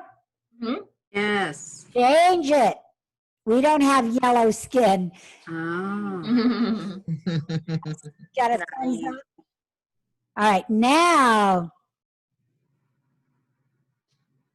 Alice, you've got to stay with me. If you get lost, go back to the beginning. Go back to the arrow, just exit out, go back to the arrow, go back to audio setting, and then scoot 2 up to general. The word general. That's where we're Muted. now. Okay? All right, are you with us? Yeah, I don't get. Wait, Alice, you keep muting yourself. Unmute yourself and stay there for a minute. Okay, unmute. Stay there. Okay. There. Okay. What's on your screen right now? It says mute my audio. Okay. Exit out, start over. I don't know where you are. Exit out, meaning where do I exit out now? Well, I don't know where you are, so it's hard to know. Yeah. Don't mute yourself. Okay, the little button, if maybe you're hitting the button, don't hit the button mute, hit the arrow on the right side of that button. Okay. Hit Yeah. that arrow. Do you see the word audio settings? Audio settings. Yeah, I got it now. Go to audio settings. Now, go up 2 until you see the general button. Go up 2. It says audio in blue. You want On the to left-hand side. general button. Okay, we got to move on. Okay, all right. Sorry. Everybody got their skin type, right? So give me Yes. a Yes. reaction. Show me you've got your skin type. Mm-hmm. Yes. Pam, you got it? Yes. Good. Luana, Barbara, Demi. Yes, I have it. So no more yellow fingers and stuff, right? Allison, you got it? Yeah, I'm yellow, right? All right, Janine, you didn't change yours. I see my in my hand. Yeah, but it's yellow, and that's not your skin type. So go to general and just click on your skin type. Oh, well, I can't see that. I'm like the other lady. I just registered, but I didn't know how to. Okay. So I'm taking copious notes, and I will do the recording. Okay, perfect. Okay, so the other Oh, general. I see now. General. Right on top is general, right? Yeah. Sorry. You see Yeah. general? I got general. Yeah. Yay. Okay, do you see those skin reaction tones? You should see yellow. Yeah. Hands. Different hands. Perfect. So click on the one that best fits your skin tone. Okay. Just click on that. And that's all you have to do. Okay. Nice. Now, a lot of these things are just self-explanatory. Dual monitors. I'm not going to even talk about them. You could come and read those later. Okay. So we're going to go down now. We're going to go boop, boop, boop, boop, and go down to what's important. So now we're going to go to the video. Now go down one. You're in general. You're going to go down to video. Now, what you want to turn on here is touch up my appearance. Touch up my appearance will soften the wrinkles. Okay? Touch it up. Also, you want to make sure it says mirror my video. Mirror my, otherwise everything's going to be opposite. All right? Always display participants' name on their videos for meetings. And you want to have your video on. Always show video when joining a meeting. So what the prologue is have you ever noticed? Now, maybe you don't have it because maybe it's not turned on. But when this is turned on, what happens is you come into a room, you get another little box, and it asks you, it's a double check, and it says, do you want to join by video? And you say yes. But you can always say no. Remember I said you have control no matter what the host has set up. So I like that little prologue because sometimes I want my video on and sometimes I don't. Most of the time I come in with a video on, but every once in a while, you know, if it's a big meeting of 500 people, I just kind of come in with it off and check it out, check out who's there. Okay? Turn off my video when joining a meeting? You want? No, we're not on that. We're on the next one. Always show video preview dialogue when joining a video meeting. Okay? Turn that one on. Okay. You don't want your video turned off when you're joining a meeting. And you don't need to. You can have this little prologue kind of thing, and it'll ask you, it's a double check. So you'll just say yes or no. Okay? So you can check your makeup and your hair first. Yep. See what you look like. Okay, and then display up to 49 participants per screen in gallery view. That's the max you can. Okay, that's about the max. Otherwise, you don't see them. They're too little. Okay, and then that's all. We don't have to worry about the advanced features on that. Just leave everything automatic. Okay, so we... Arvee, I got kicked out. It's really kind of weird. Maybe you could let me back in again. I know you can see me, but I can't see any of you. Are you on your phone? No, I'm on the computer. I know you can see me, but I can't see anybody. I got kicked out somehow, even though my camera's on. Is there a way you can let me back in? You are in, as far as we know. You can do, try your gallery view or any of that stuff. It says Zoom. It says when system dialog prompts, click allow. If you have a Zoom client installed, download Zoom. So it's white. Why don't you go all the way out and come back in on my link? That I did that. Oh, Is there a way you can? Barbara, are you logged in twice? Because it shows you on I'm twice. probably I could logged see in you. twice. That's probably probably what. both of them. Okay. Yeah. I'll Because I could see you. Oh, yeah, I could see you. I logged all the way out, and I guess if you log in twice, I can't see it. So I learned something new again. Thank you. Okay.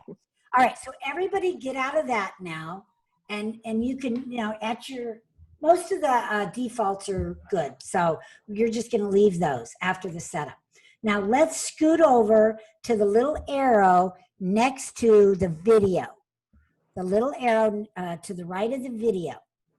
This is where, we're not going to do video settings, but this is where you can choose your virtual background, which you've seen many people do. You can load up a picture, right? I'll show you mine. You see my dogs? Those are my puppies. You can just know that, you know, when you use virtual without a green screen, that you can disappear. You can load up a video also, but just know that the video, I don't know why my video is not good, but that the video won't have any sound. So there we go. So go ahead and play around. Everybody. Which one are you, which, we're on share screen. You're on virtual background now? We're on virtual background. Yes. Okay. Okay, look at Kathy's background. That's very cool. Very cool. Okay. Where's Kathy? Let's see. Oh, okay. Oh, I'm at the dinosaurs. So And Kathy, are you just putting up different pictures? you Okay. can load You your. have a green screen? No. Oh, you have a green screen. Yeah. You can load How do you get a green screen? video. So I have a green screen So- because my computer's old and doesn't support doing virtual background without a green screen. Okay. Right. Mine says a supported color. even with the green screen. Okay. So I tried Go to ahead, do a Blake. background. I tried to do a background, but it says a solid color background is required. Green color is preferred. Yeah. So and that'll happen. It depends on your computer. Mine says none. Virtual background, none. Well, The none. newer computers will There have. should be virtual some background. samples in there. Yeah. It has none, but it should be some samples in there. See, with mine the has all table. the- Mine also says none. Mhm. You can also Mine says download. none also. And so there's a button off to the right that says add virtual background image. Mhm. Would I do that? Oh, so Well, then it I says I go to have a my green screen. documents have that. and I can actually do something. Okay, great. And then Martha, if you disappear, part of the reason why some people disappear into their virtual background is they have this I have a green screen on. So let me give you an example. All right. So if I have something on and I click that on, look at what happens. I totally disappear. So when you're going into your virtual background, don't click on I have a green screen unless you have a green screen. Otherwise, you totally disappear. So try it now, Martha. Got it. Yeah. My computer isn't, because I'm on my small laptop, so will not let me even do it unless I say I have a green screen. So, but I can do it on my other one. Okay. Now, Yolanda, that Thank looks you. better than what happened before because you had that button Yes, I have the green screen. clicked. Yeah. Okay. Oh, I like So- this. Yeah. So Arvee, you're saying that so long as it says I have a green screen and it's checked on the checkbox, that means Want to check I have a green screen if you don't have one, or you'll disappear. You'll disappear. Mine says about the Oh, that's green cute. screen, your computer doesn't meet the minimum requirements to use this feature. Okay, without so green that's me. That's how my Yeah, computer that's is. me too. Lot more. So mine That's says why I have more, the the one on the wall. Yeah. So you either have to upgrade or you cannot use a virtual. Yes, you can. Yes, you can. You have to click I have a green screen and you have to get something. So like I don't have a green screen and I didn't spend the money on it. Oh, I you just have a green sheet. green screen. I just got a green sheet. We have a blue sheet, also a light blue sheet that we use in a different room. And so it doesn't have to be a fancy screen. It just needs to be a solid color. And then you have to have it. I have a green screen because like I have a Mac that's from 2012 and it does not have the capability to do virtual background without a green screen. So, Too. and I've tried doing it with a white wall. It doesn't work with white. So it has to have some kind of color in it. So we have green and light blue. Okay. And we didn't spend any money because we already had those. You have Good. to have green. A nice way to do that. Okay. So play around with that. I'm going to take mine off right now. So take it off just the same way and do it none. All right. So we're going to work our way over to the right. Now, if you were a host, you're going to see a button that you don't see right now, and that button is called security, and it's a shield. And when you click on that button, you can remove a participant. You can remove a participant. All right? And Where is this one? where are we? okay. Are we on recording? No. Okay, ladies, hang on a second. Stay with me. We're moving over to the right. And I said, when you're the host, you're going to see a button that you're not going to see right now. And it's called security. That is how you can remove a participant. There's 2 ways to remove a participant, probably 3. But you'll see it right there, and you'll see the report button. And you can even tell people, say, you can't rename yourself right there, as opposed to going to the setup. Same with the chat. I can change the chat. I cannot let you. Now, try to chat in the chat box right now. All of us? Any one of you, yes. So the other thing is, Oh, it's not even Oh, there. it's disabled. Hang on, Kathy. Not there. Okay, so how would I use this? Okay, so I'm my $1 Million Speaker Summit. Big 3-day event. Everybody's going to be chat. There's going to come a time where I'm going to say, chat freeze, right? Don't chat it because you're not listening to me if you're chatting even to everyone. So you can turn this off. You can turn that on and off as the host without having to go back into your setup. See, How cool is that? It's under security. So when you're the host, you will see those features. Your co-host can do it too. So you need to make sure that you communicate ahead of time what you want and don't want your co-host to do. True. Co-host can do it too. Thank you. Okay. So Kathy's co-host, so she can see some of the things that you can't see. All right. So we're moving over. Now go to participants. You could see the number of participants. There's 14 of us here. That includes you as the host. But when you go into a breakout room, it's only going to be 13 of you. And we're going to do a breakout room, Allison. So I'm going to show you how to do that.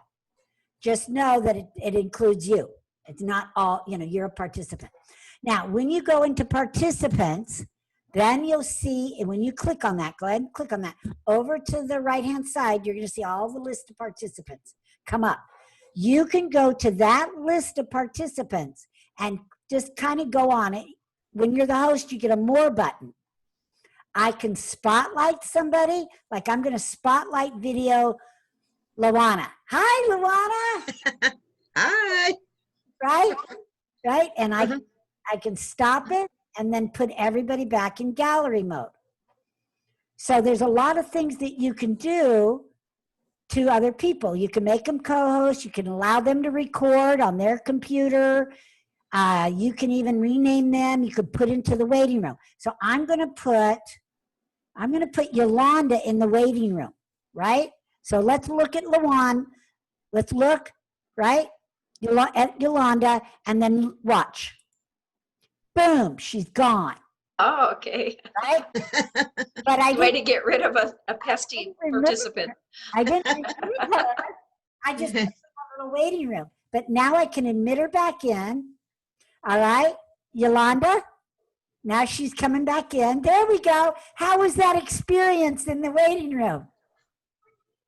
You're muted.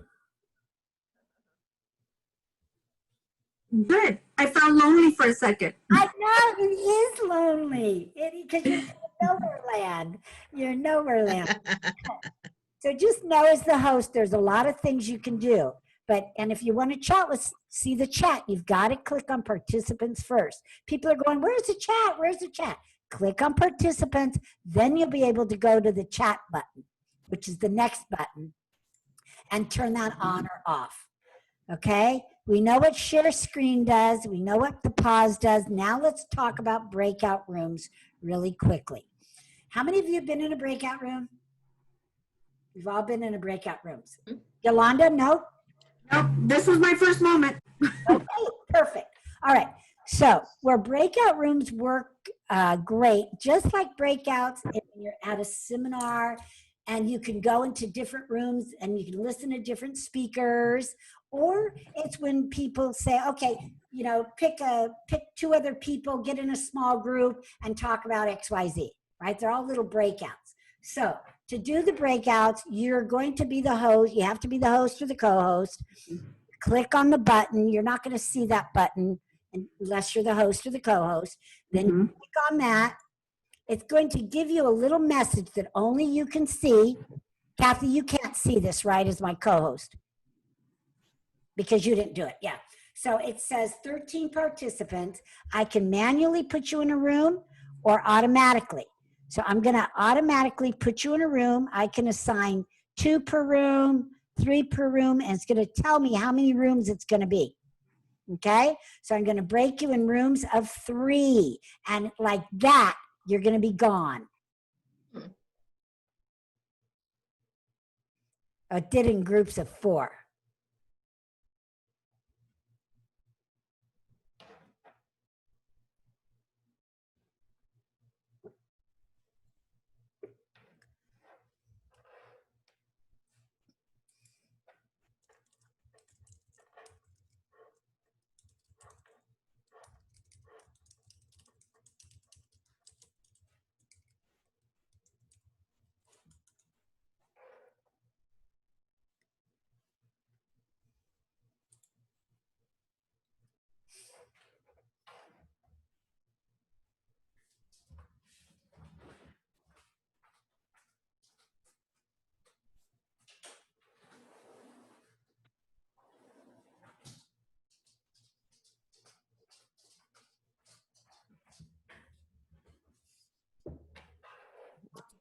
Oh, Arvee, it doesn't look like as a co-host that I can do breakout rooms. I have to be a host.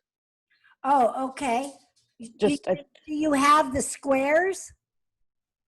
no, on my bottom screen, I go chat to share to record. So it's not there. Oh, okay. So that's no. I thought you could. I thought so too. And I thought maybe it was under participants, but it's not there either. Yeah, you would have the little squares of the breakout rooms. Yeah, nope, I don't have that. Okay, so a few people are coming back. You do have, that 59 seconds that you have to come back. That is something you can change to like 15 seconds if you wanted people to come back. Okay, when you do these sessions, you want to make sure that you're very clear, give clear instruction of what they're to do in it. Otherwise, it's a waste of time because, like, I didn't give you any directions because I just want to pop you in and out. But you have to give clear direction. What is the question they're answering? Who is the leader? Who is the timekeeper? Otherwise, people get in these rooms and they go, well, what are we supposed to do? All right. Is there a way to actually put in the Zoom room, the content of the questions so they can see it? No, not in the breakout session. The only thing you could do is you could do it, type it in the chat, or have the co-host type it in the chat. But once I break you out in the room, the regular chat is gone. You've got your own chat. So people have to write it down. That's for before they go into it. Yeah, people will have to write it down. So it's for your breakout room. But guess what? When you save the chat, it'll be the main room and your breakout room all at once. Okay. So that's a good thing, yeah. But other people won't see it in theirs. You'll only see your own breakout room. I mean, Zoom really did some great things, when they created this, okay? And just know when you're in the breakout room, the recording is going, it's recording you, not the breakout rooms. The breakout rooms are private, okay? It's recording the speaker. The host. The host, yeah. Yeah. Okay, so let's so that's along the bottom, and then the next one's reactions, which you know about. And if you are the host, the more button is going to be where you click to go directly to Facebook or YouTube. All right, you're not going to see that right now. But there's more features that we could play with. Now we're going to go up into the box, and you're going to go to your upper right-hand corner where those 3 dots are. Now, again, when you're the host, you're going to see things that you don't see now. So, what do you see now? Okay, Yvonne, what do you see when you click on the little 3 dots? Read them to me. 3 dots. My audio, stop video, rename, pin video, and hide self view. Okay, so the pin video is for you to pin yourself. So you see yourself. So go ahead, Yvonne, and pin your video. Okay. I'm sorry, when I have the full screen, it's all, I see like a little box of nine dots. Okay, you're not at the you're not at the very top. Oh, okay. You're just at the top of your picture, your camera, your box. Oh, okay. Okay. Alice, if you want to try to say something, just unmute yourself. I see you talking, but I don't hear you. I got it now, that 3 dots, yeah. The 3 dots in the upper right-hand corner of your particular screen. Yeah. Galley screen. We'll get to the galley screen in a second. Okay, so those 3 dots. Now, when you're the host, you get to mute yourself as well. You get to stop your video as well and rename yourself. Those are things that everybody has. But you also have pin video, spotlight video, edit your profile picture right from here, and then hide yourself. But let me spotlight video. Now, I can spotlight anybody's video, all right? Now, I can make people host, I can make them co-host, I can allow them to record. All I have to do is go to their picture. So let me go to Martha for a second. So I'm going to pin Martha's video. Boom. Now Martha's big, right? So when and why would you do that? You would do that when you have a speaker. You would do that when you have a speaker, because if you use speaker view, let's say we're all unmuted. Go to speaker view. Now we're outside of the box. We're in the big box. So up at the upper right-hand corner, you're going to see speaker view. Click on that, right? Now, whoever makes noise, somebody makes some noise. Yolanda makes some noise. Pam makes some noise. Yay. Yay. Now we see Pam, right?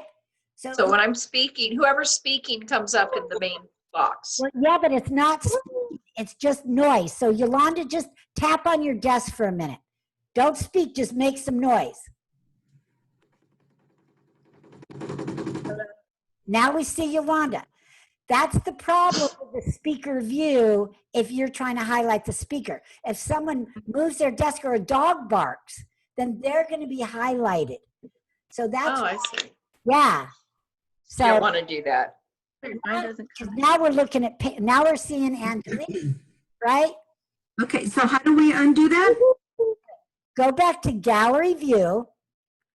That's all the little squares. Right. Now, instead of telling everybody to put it in speaker view, you spotlight whoever the speaker is. So let's say it's Angelique here. I go to her screen, and now she stays there. Now, she's going to sit there until you change it or I change it. Oh, okay. Because remember I said you're in charge of your own horizontal. So if you don't want to see her and you want to go back to gallery, go back to gallery. So just go back up to the little squares in the upper right-hand corner, and she's off of speaker view. She's off of spotlight view, right? Okay, but for me. So Arvee, you're saying that this can only be done if you're the host? Yes. Okay. Or the co-host. Right? So I'm going to cancel spotlight. Okay. All I'm saying is that's how you help the speaker out.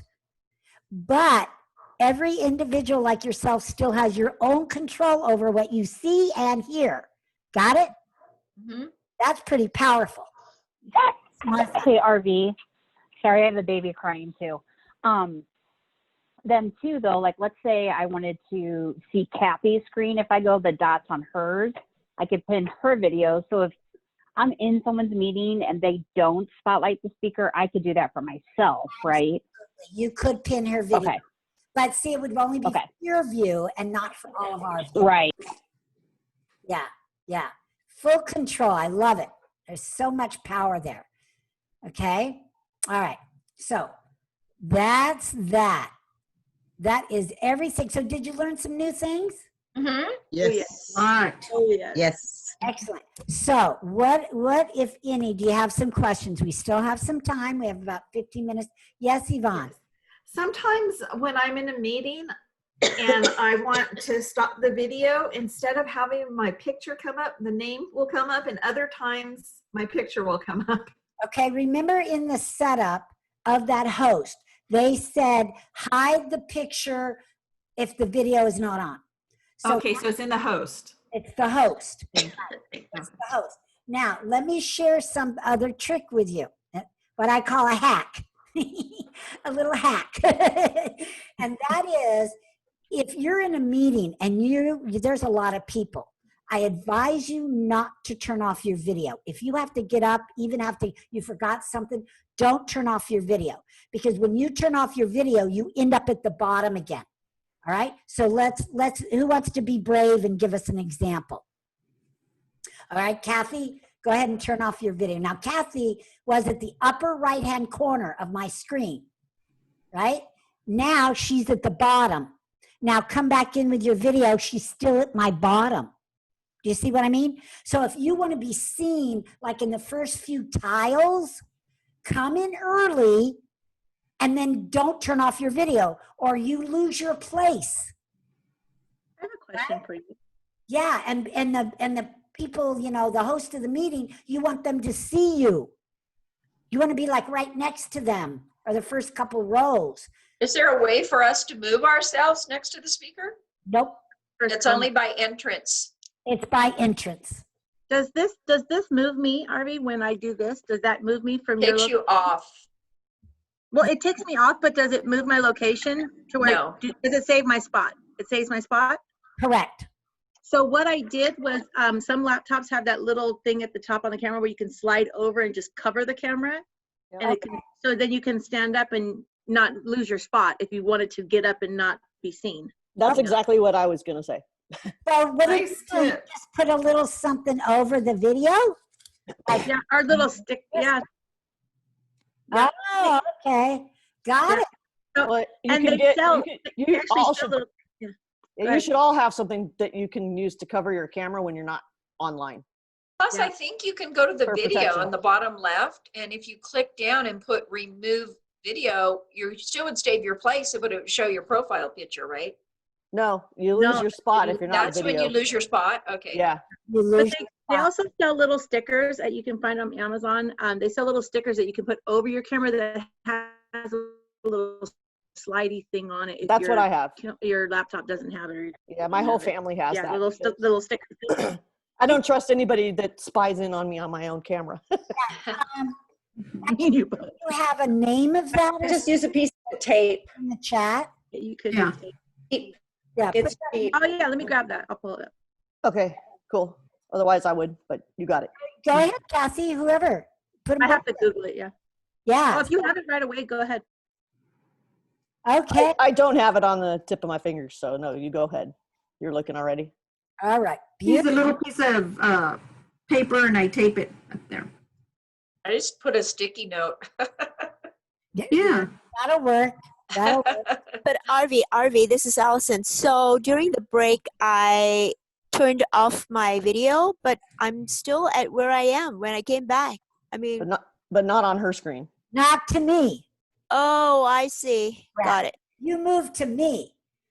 So I'm the one conducting the meeting. I'm the one that's seeing everybody, Okay, got it. calling you by name or whatever. And if you're out of my eyesight, you know, and then a screen like this, we're all on the screen. I'm talking about those bigger meetings where you can only have 49 on the screen and then you have to flip and flip. So what if you were Okay. like number 2 and now you're number 69? Okay. They can't Got even it. do it all on their screen. Right. Yeah. And it you know, the difference between tape or a post-it note or something is that my screen's pitch black versus something else. I like that. Put the link in there. The link is in there. got the whole- Thank you. That's pretty cool. We got the whole website here, that blocker. Yeah, we got like 4 of those for next to nothing in a package. Yeah, it's like $4.99 for 3. Yeah. Or $5.99. Oh, 6 of them. We got 6 of them. Yeah. What do you call it? I mean, what's the What is name it of called it? there? It's a video camera cover. Video Oh, camera I cover. literally, yeah.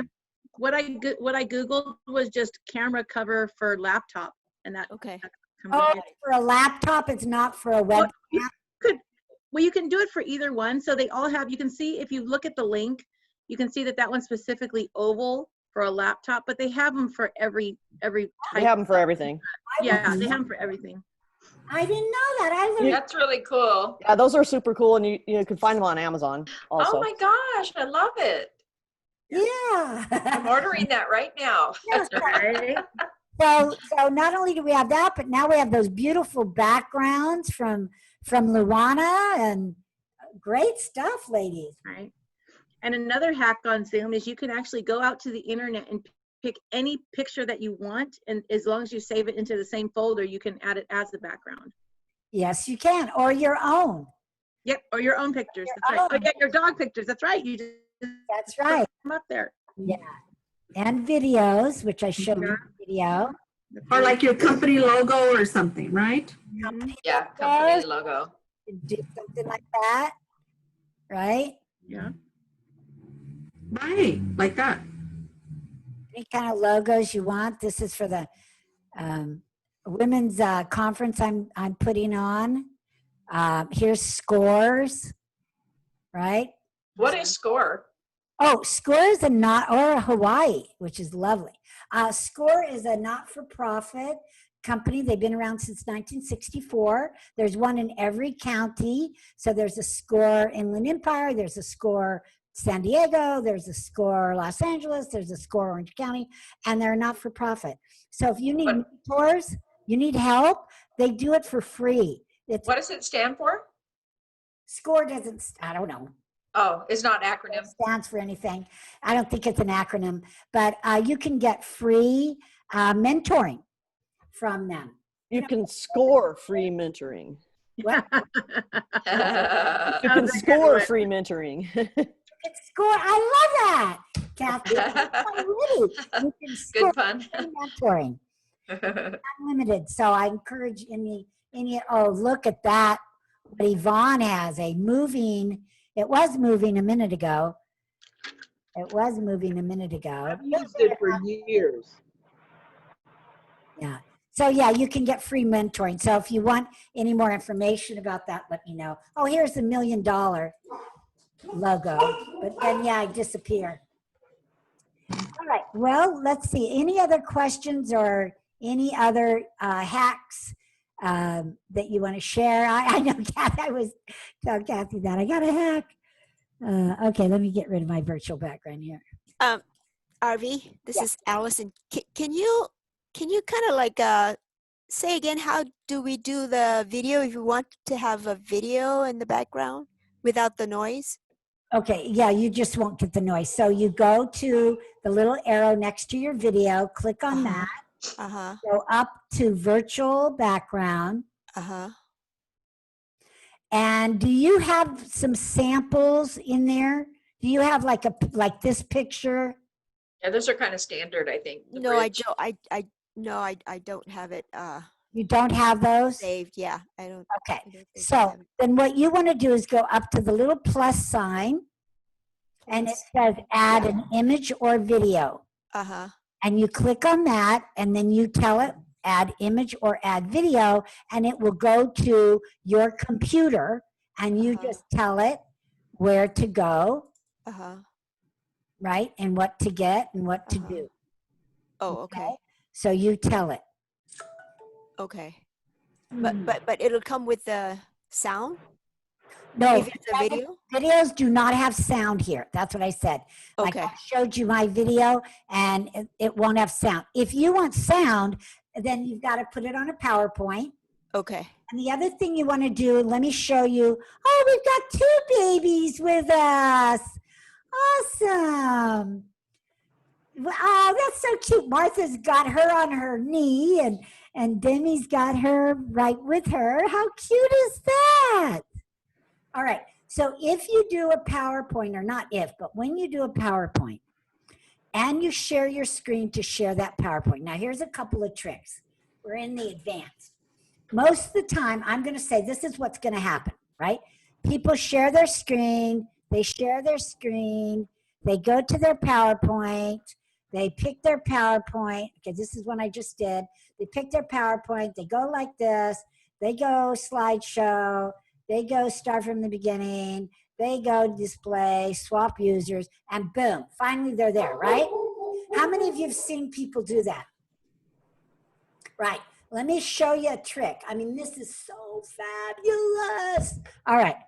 And I can't show you on the screen, but I can talk you through it as I do it. All right. So I'm going to stop my share. Now, most of the time, if I was to go to my PowerPoint, like right now in Zoom, I don't have a way to get back to Zoom. That's why people don't do this. Now, I'm not on a Mac. I am on an IBM. I don't know how it would be on a Mac. But I'm looking at my screen. You can see me, but I don't have a way to get back to you to share it. I just learned this recently. I can right-click, go to the word screen, go to show taskbar, and voila, now I can go back to you. I can share my screen, and I'm already set up. How cool is that? So you right-click where? Once I'm in my virtual presentation, Right. I right-click. I go to the word screen. I go Okay. back to show task bar. Okay. I mean, it's fabulous. Where do you go to bring that up? That Well, you have to be in PowerPoint. Yeah. Then you lose all contact with Zoom for a minute. Mm-hmm. Task bar back up, you hit the right mouse, and then oh, I see the mouse. Okay. you'll get the word black screen, white screen, or show taskbar. You want to get the taskbar back because that's why you can't get back to Zoom. Ah. This is advanced, lady. So if you don't get it right now, that's okay. Just work on the regular Zoom for now. This is You can go back through this when we get your video of the class. Yeah, sure. Yes. Now, the other thing that you need to know about is this. When you're working with PowerPoint, you set that up, but the minute you share, there's another question that you are asked, and that is down at the bottom. Share computer sound. Share computer sound. Now, I'm going to do a video, and I'm not going to turn it on, and you're going to see what happens. So I'm going to share my screen. I'm going to exit out of here. Wait a minute. I'm going to go to, this is all you, some of you have seen this already. I'm going to go to where my videos. All right, I'm going to exit out of PowerPoint altogether. It's going to take me too long to get to where I want to go. Let me go to my videos. Let me go to my videos. Oh, I'll do one of these. Okay. Okay. Now, can you hear it? No. No. Can you see it? Yes. Yeah. Okay. Because, okay, hang on. Okay. Because I didn't have that feature turned on when I shared. So now look at what happens. I share my screen. I click on share computer sound. I share. And now, do you know the 21s? Can you get more speaker training? Hi, I'm Arvee Robinson. Can you see it? Do you know the 21s? Okay, that's a problem sometimes when you have two screens. Hang on a second. I have two screens. Hold on. Okay, now.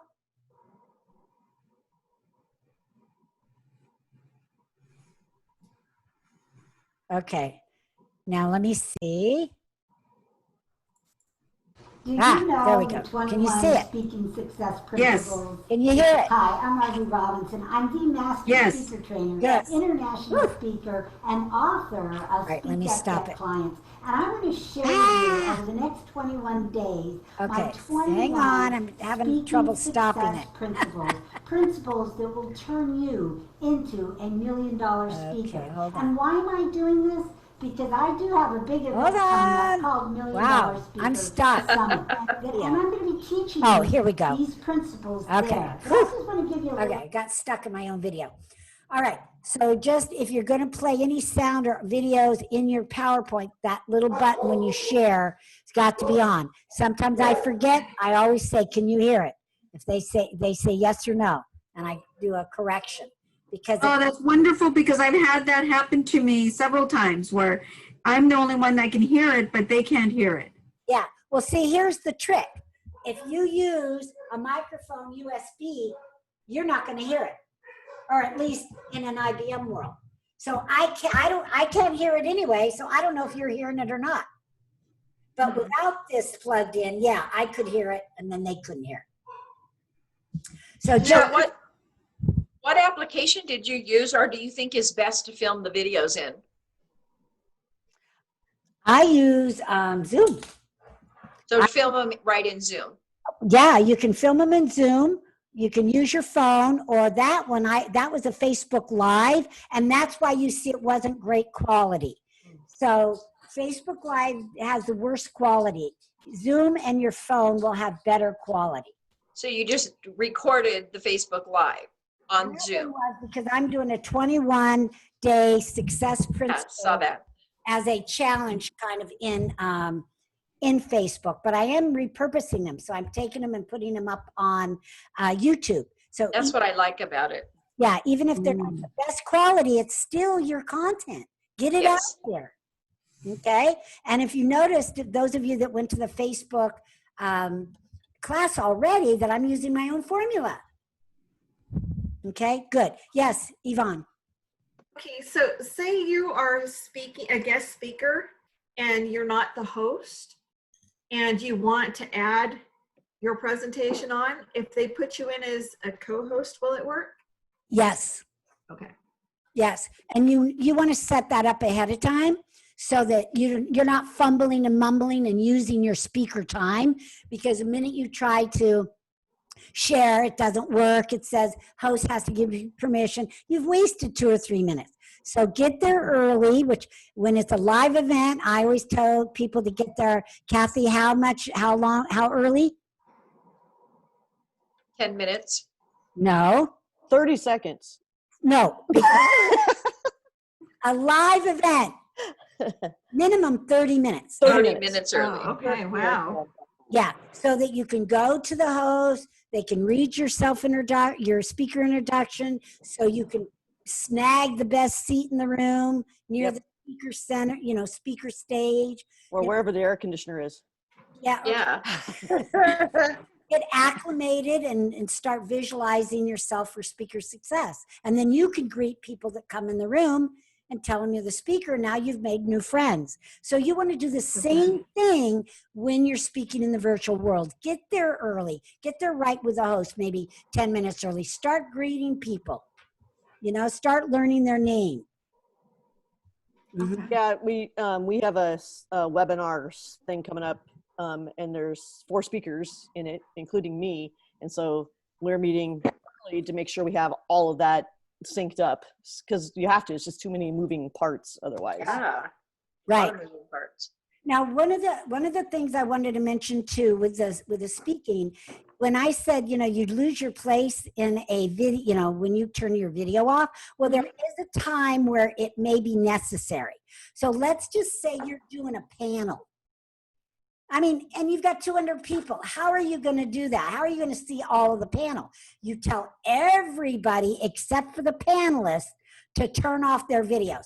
And then all of them will rise to the top. And now you've got the 4 panelists at the top. And then you can tell perfect. People, I know. So you can use it to work for you as well as against you if it's deliberate. But you have to make sure everybody turns off their video. And so once everybody does, except for the panelists, then you can invite them back in. Please turn on your video now. Got it. In that new position. Oh, what a good idea. Yeah. You'll see me do that at the $1 Million. Oh, okay. Yes, Yvonne. Just recently on the webinar version, I heard there was a difference between doing it web. Okay. So we were supposed to be seen by the guests. And apparently when they were doing the introductions, nobody could see any of the people that they were giving introductions to. Right. Well, that's because it was a webinar, not a meeting. So the difference is this: a meeting, we see everybody, right? We can have co-hosts and not, but we see everybody. A webinar, you only see the host or what's called panelist, and you have to make people the panelist. Now, the reason why you want webinars over meetings is so, maybe you don't want to see everybody there. You don't want the audience to see everybody there. When it's a webinar, you cannot see the number of participants, nor can you see their names. So if you're trying to be more discreet, this might be something something to use if you are trying to. So Janine, that might be something for you if you're trying to be discreet and more anonymous. Make it a webinar so they don't see each other and they don't see each other's names. They can't see how many people are there. So if you're trying to do a webinar and you're expecting 100 people, but 6 show up and you don't want to be embarrassed, that's another reason to make a webinar, right? But they can do the chat and everybody can see the chat, but they cannot see everybody there. So if there's 10 people there, but only 3 people are chatting, then that's all the people that anybody in the webinar can see. They can't see that Yolanda's also here, but she's not chatting, right? Or the teacher is here, but she's just not chatting, right? So there are different reasons and purposes. So I do webinars when I do a lot of just training to like my list in general. You've all been on them. But if I do meetings or this kind of intimate training, then I do it as a meeting. Now I'm going to do my big event. I was going to do it as a webinar, but I decided that I'm going to do it as a meeting so that we can do breakouts, because Yvonne, when you do webinars, you can't do breakouts either. There's a lot of features that are not available, but there's other features that are, like Q&A. You can have a Q&A session and only you get to see the questions.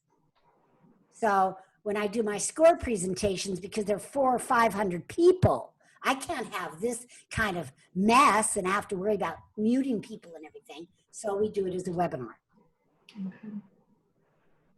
So you suggest that if it's more than like 30, 40 people to go into a webinar setting rather than Zoom? No, it all depends on what kind of experience you want. I expect close to 200 people at the $1 Million, but I'm going to have it as a meeting and just, you know, I have co-hosts, make sure that they're controlling the noise and the chat and all that kind of stuff. As a result of what happened with this webinar, we're doing a big networking election event, and there's going to likely be 50 people. But because it's networking, we decided we're going to want to see the faces. Yeah, you want to meet. That, so we kept it as a meeting. Yeah, you want it as a meeting. Okay, good questions. Anybody else have any questions? Alice? I have one. Well, I have two. Okay.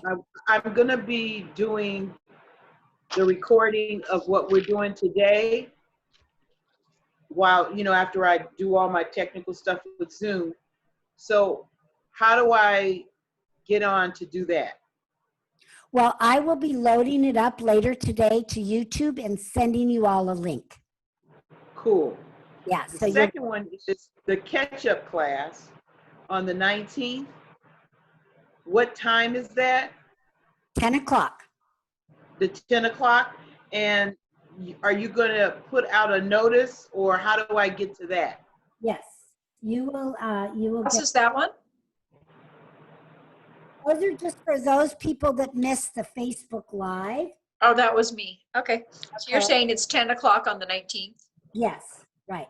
So I have, Pam, Angelique, and Janine, I show that you've gone to the live one, Facebook Live. And the one where I paid for and only got 20 minutes because the internet left. Oh, okay. Okay.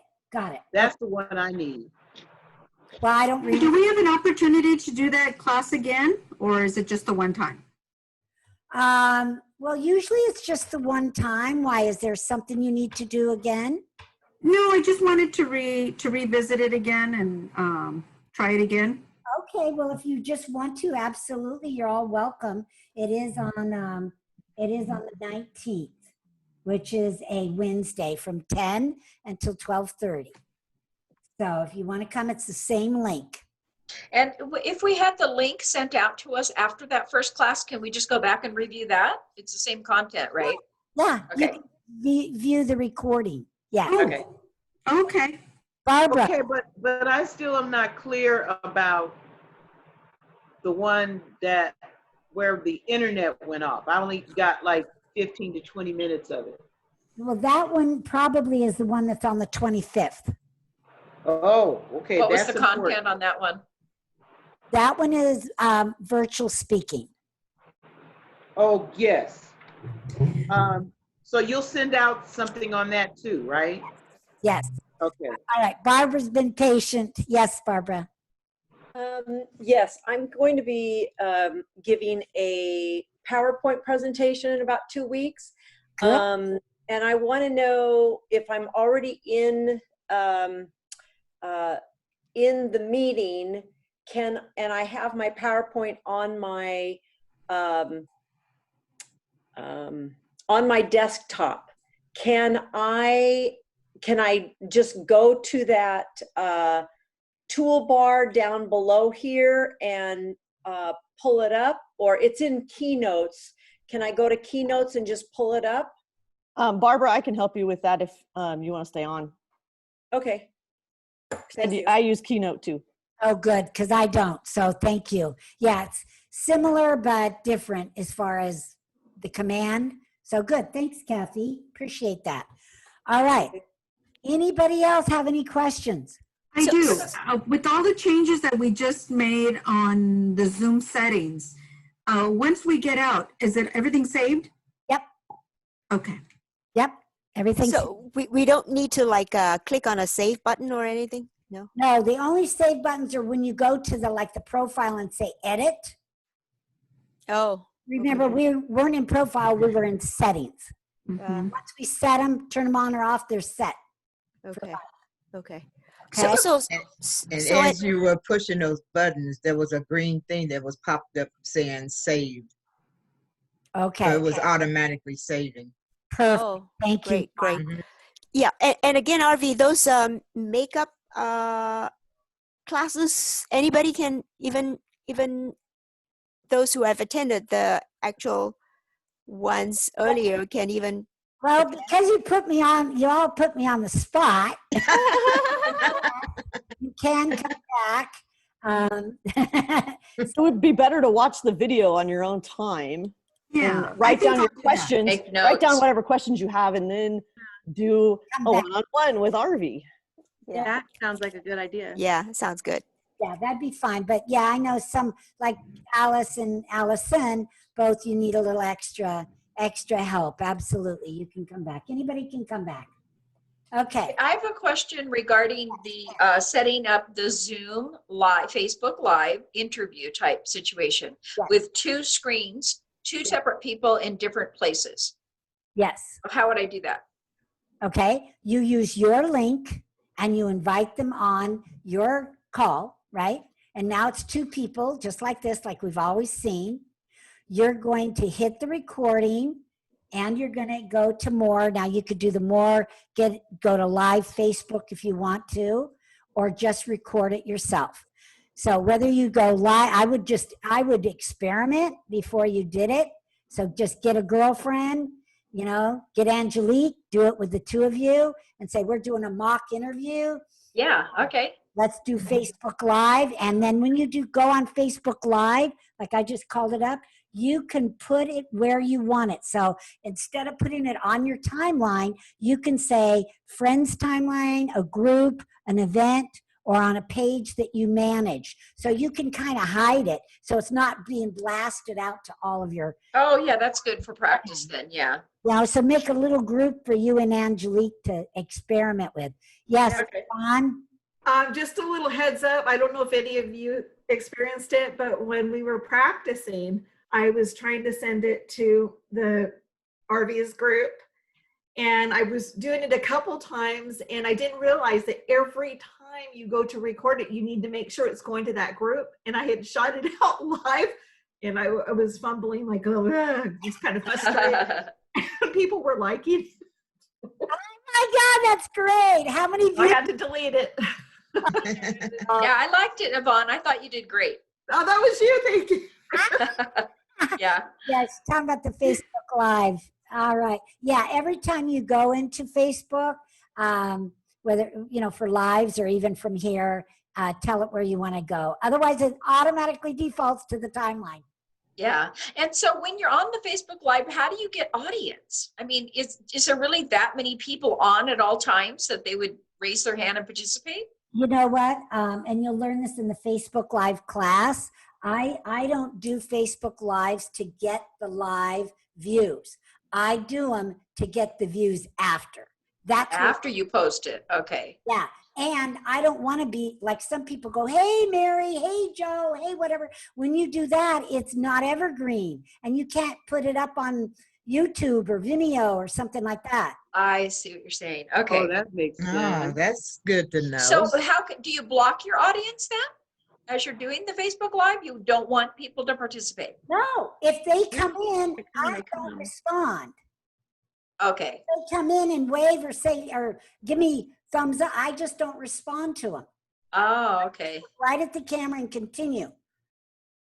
Or if you don't want that and you have a great following, just do it on your page. And I guarantee you no one's going to see it until you share it out.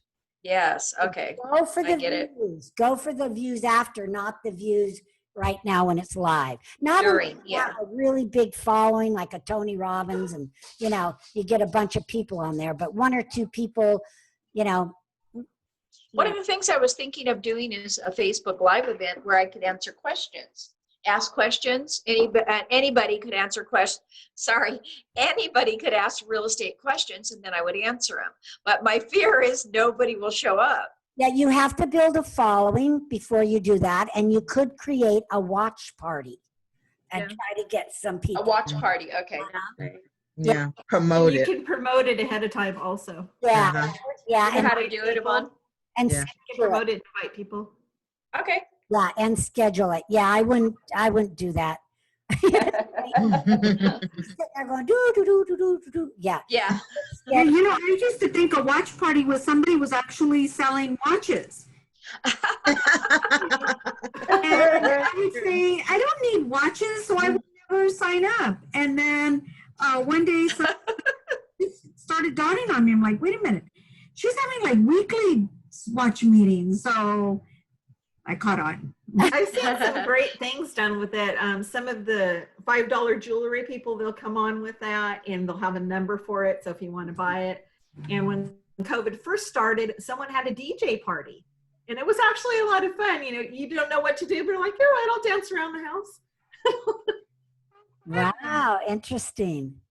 Wow. All right. So how is everybody good? Yes. Everybody good? Is anybody Yes. besides me hungry? Yeah. Oh, Yeah. Arvee. Yeah. Okay, well, I'll be sending out the video a little later today. And for those of you joining me, the next 2 classes are on the 19th and the 25th, 10 o'clock. Hope to see you then. In the meantime, practice your Zoom. Make sure you're all set up and just keep Zooming because we're going to be in this environment for a pretty long time.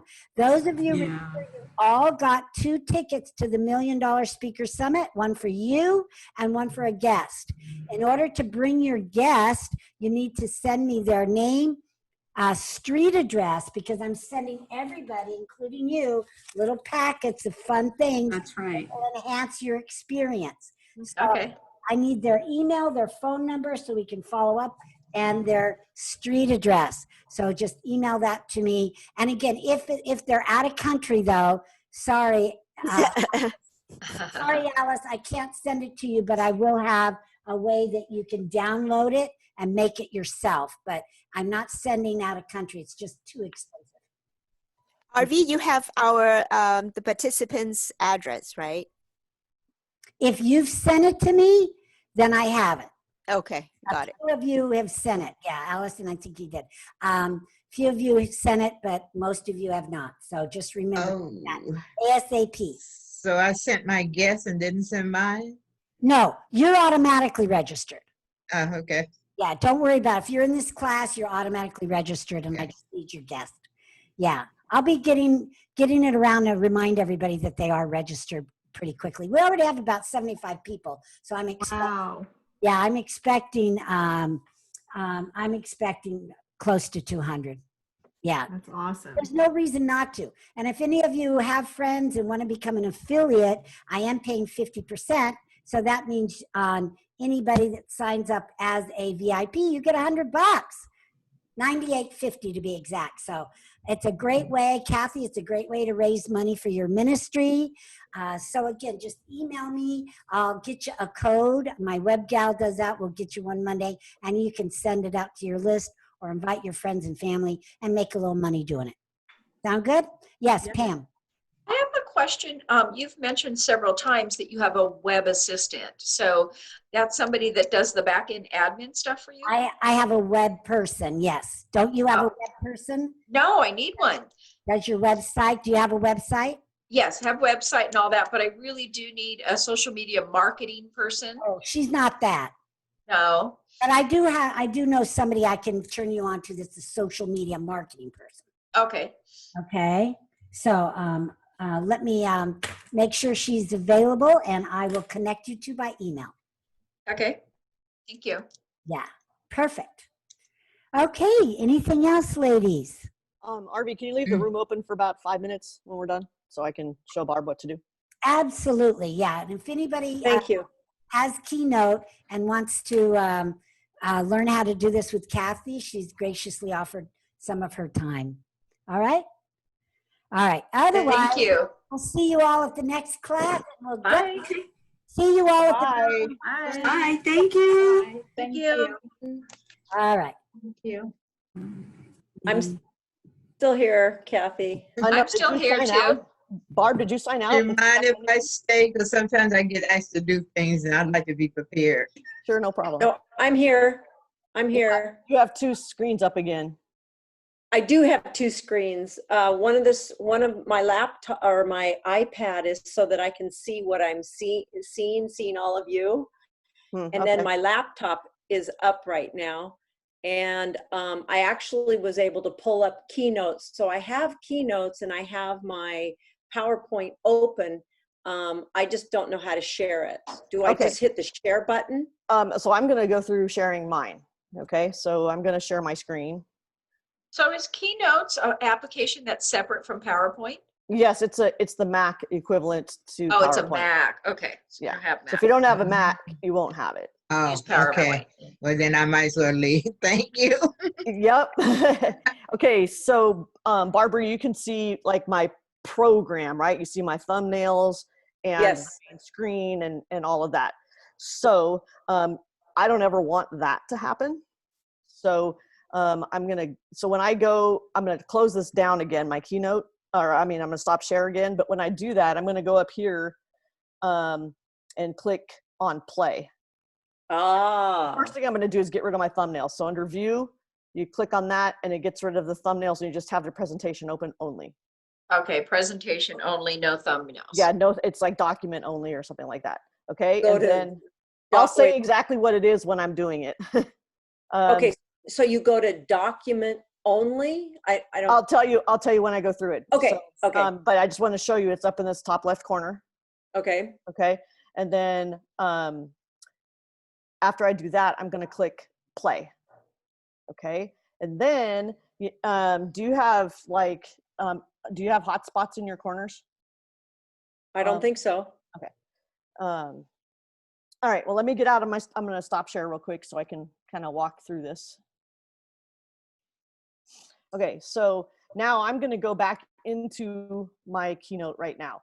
And when I click on view, it says slide only. So then you click on slide only. So then on your screen, it still shows that it's Keynote and my initial slide, my starting slide. Keynote and then view. Got it? Yeah, view, and then it should say slide only, not Navigator. And then slide only. Got it? So if you pull it up and it's not your first slide, you got to go back to Navigator and click on the first slide. So that's what pops up. Okay, I'm on the first slide. Okay, perfect. Okay, so now that's open and it's running. So I'm going to go back to my Zoom and I'm going to go share screen. And now it should show up in your screen, on your share screen area. How do I go back to Zoom? I will show. Oh, okay. After you can just click on your little Zoom icon at the bottom. It'll pop it up. Oh, the Zoom icon. Yeah, it's much easier to move around on the Mac than it is the Microsoft. So yeah, go back to Zoom and it'll open up. Oh, there we are. Got it. Okay, so then when you click share, you click on the desktop one and then hit share. So now here's my program. Oh. And all I have to do is hit play. And there it is. Do you know how to do PowerPoint also, Kathy? Nope. It's probably pretty similar, but biggest thing is you have to have whatever you're going to share open. You have to have it, don't you have to have it loaded up also? You have to have it loaded up and open, get rid of the extraneous stuff that you don't want to show, like the thumbnails. Like sometimes I'll share a PDF and I have the same thing. There's thumbnails for the PDF too. It shows all the individual pages. And I don't want that showing because I don't want people looking ahead, right? Yeah. So I'm going to try to screen share right now and see if it works. Okay, I don't know if you have the capability. Hang on, let me stop share. Okay. Oh, host disabled. Yeah. Let me ID screen sharing. Let me give you the. Okay. Hang on. Let me give you the. Okay, so now you have the rights, but I just want to answer. I think Pam, was that your question? How do you do it in PowerPoint? Yes. Okay, that's what I shared with you earlier, where you get it up, and what happens in the IBM world, we don't get a toolbar at the bottom anymore, like the Mac. The toolbar disappears. So you have to click the right mouse, go to screen, go to taskbar. Then Task manager, yeah. Comes up again. Toolbar, taskbar, whatever it is. What is that? I don't remember what it's task manager, I think. Task manager, thank you. Okay, and that is like $1 million because I was always struggling and bumbling around. I know. And so there's a shortcut for all that too. I do know that. So I have a PC. I have Windows though, so I don't. Okay, that's fine. No, that's fine. On the very bottom of your screen, like where it shows like your little icons on the very bottom of your screen, there should be a down arrow that if you click on that, it sends you to your desktop. I don't have any down arrow. You should have one. I have an up arrow. Yeah, there should be one that sends you to your that sends everything to the desktop. Then you can just click and pull up whatever you need. It's really quick. I don't have that. That's loser. That's what Byron does. So I don't have that. I really don't either. Oh wait, I think I saw it. I did it. Yeah. Right? Yay. Click it up. Now click play. Click play. The other thing, Barb, you don't want to have like your format screen open or anything. So you got to make sure that format screen's closed. Oh, so I've got my format screen open right now. Yeah, it's just extra crap you don't want to have open when you pull up your. You don't want other people seeing all that background stuff. Right. Like it's like so looking. Go back out. Where stop share. Stop share. Okay. Stop share. Okay. So now go to that file, to your Keynote. Get rid of that format piece. Go. Oh, get rid of the format. Just click on format and it'll go away. Click format. It says slide only. Where would format be? Let's see here. Hang on. Format. Yeah, format. Top right. It says format, animate, or document. If it's open, yeah. So you should. Do you have a toolbar on your far right side? I have toolbars on my the top and the bottom, and on the far right. Oh, format. Oh, format. I see. Click on format and get rid of that. Yeah. Okay. So and now do your share. Yeah. Let's see. Where do I go for share again? Bottom. Green button on the bottom. Oh, green button. Oh, okay. Oh, there we go. Oh, and then I have to pick this, and then I go to share. Then did I do play. it? Yes, but click play. Oh, click play. There you go. Now to drive your PowerPoint, you can sometimes use your space bar, but I always like to use up on the top of your keyboard. There's your arrows pointing right, arrows pointing left, and then there's a play and pause button.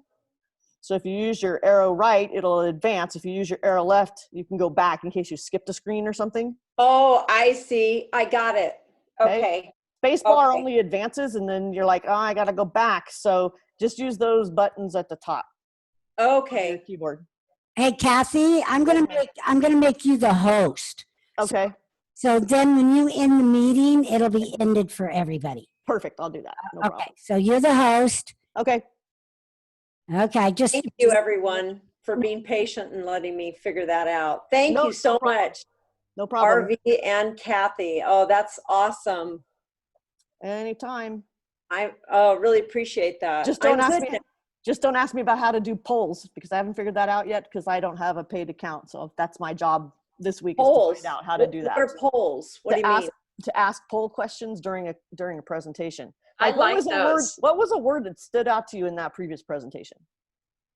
Or what one thought came to you and how are you going to apply it? Yeah. Just a simple, like, click A, B, C, D, or yes, no, or true, false kind of thing. Kathy, So, who are your presentations going out to? well, the one that I'm working on right now is called Wealth, Wisdom, and Eternity. And working with a CPA and an estate planning lawyer. And we're doing 15 points. So we each get 5 to talk about, and it all builds towards making sure you're giving for the kingdom. And who's your client base? So our client base we did a dry run last week. We did it for our advisors, which was great. And then good. Our first one is going to be the 27th of this month. And we're going towards Christians, especially people who need to do some planning, financial planning. If they don't have a financial planner, if they don't have an estate person, that can help them with putting their legacy together. And then for people who need to learn how they can use their money now to make a much bigger difference with their giving, and have bigger tax breaks, protect it, and still be able to give to their children later, all those things. So we're looking for people who are not necessarily people that are already, have already gone through all that stuff. So, and then we're also looking for Christians who actively give. So we have people in our own database that we will be targeting, and the CPA and the estate planner, the lawyer, they're both bringing people in as well. So. Oh, okay. Wait, reason I'm asking is because I've been on some trainings before, and they had this really cool app that was called a word picture, I think.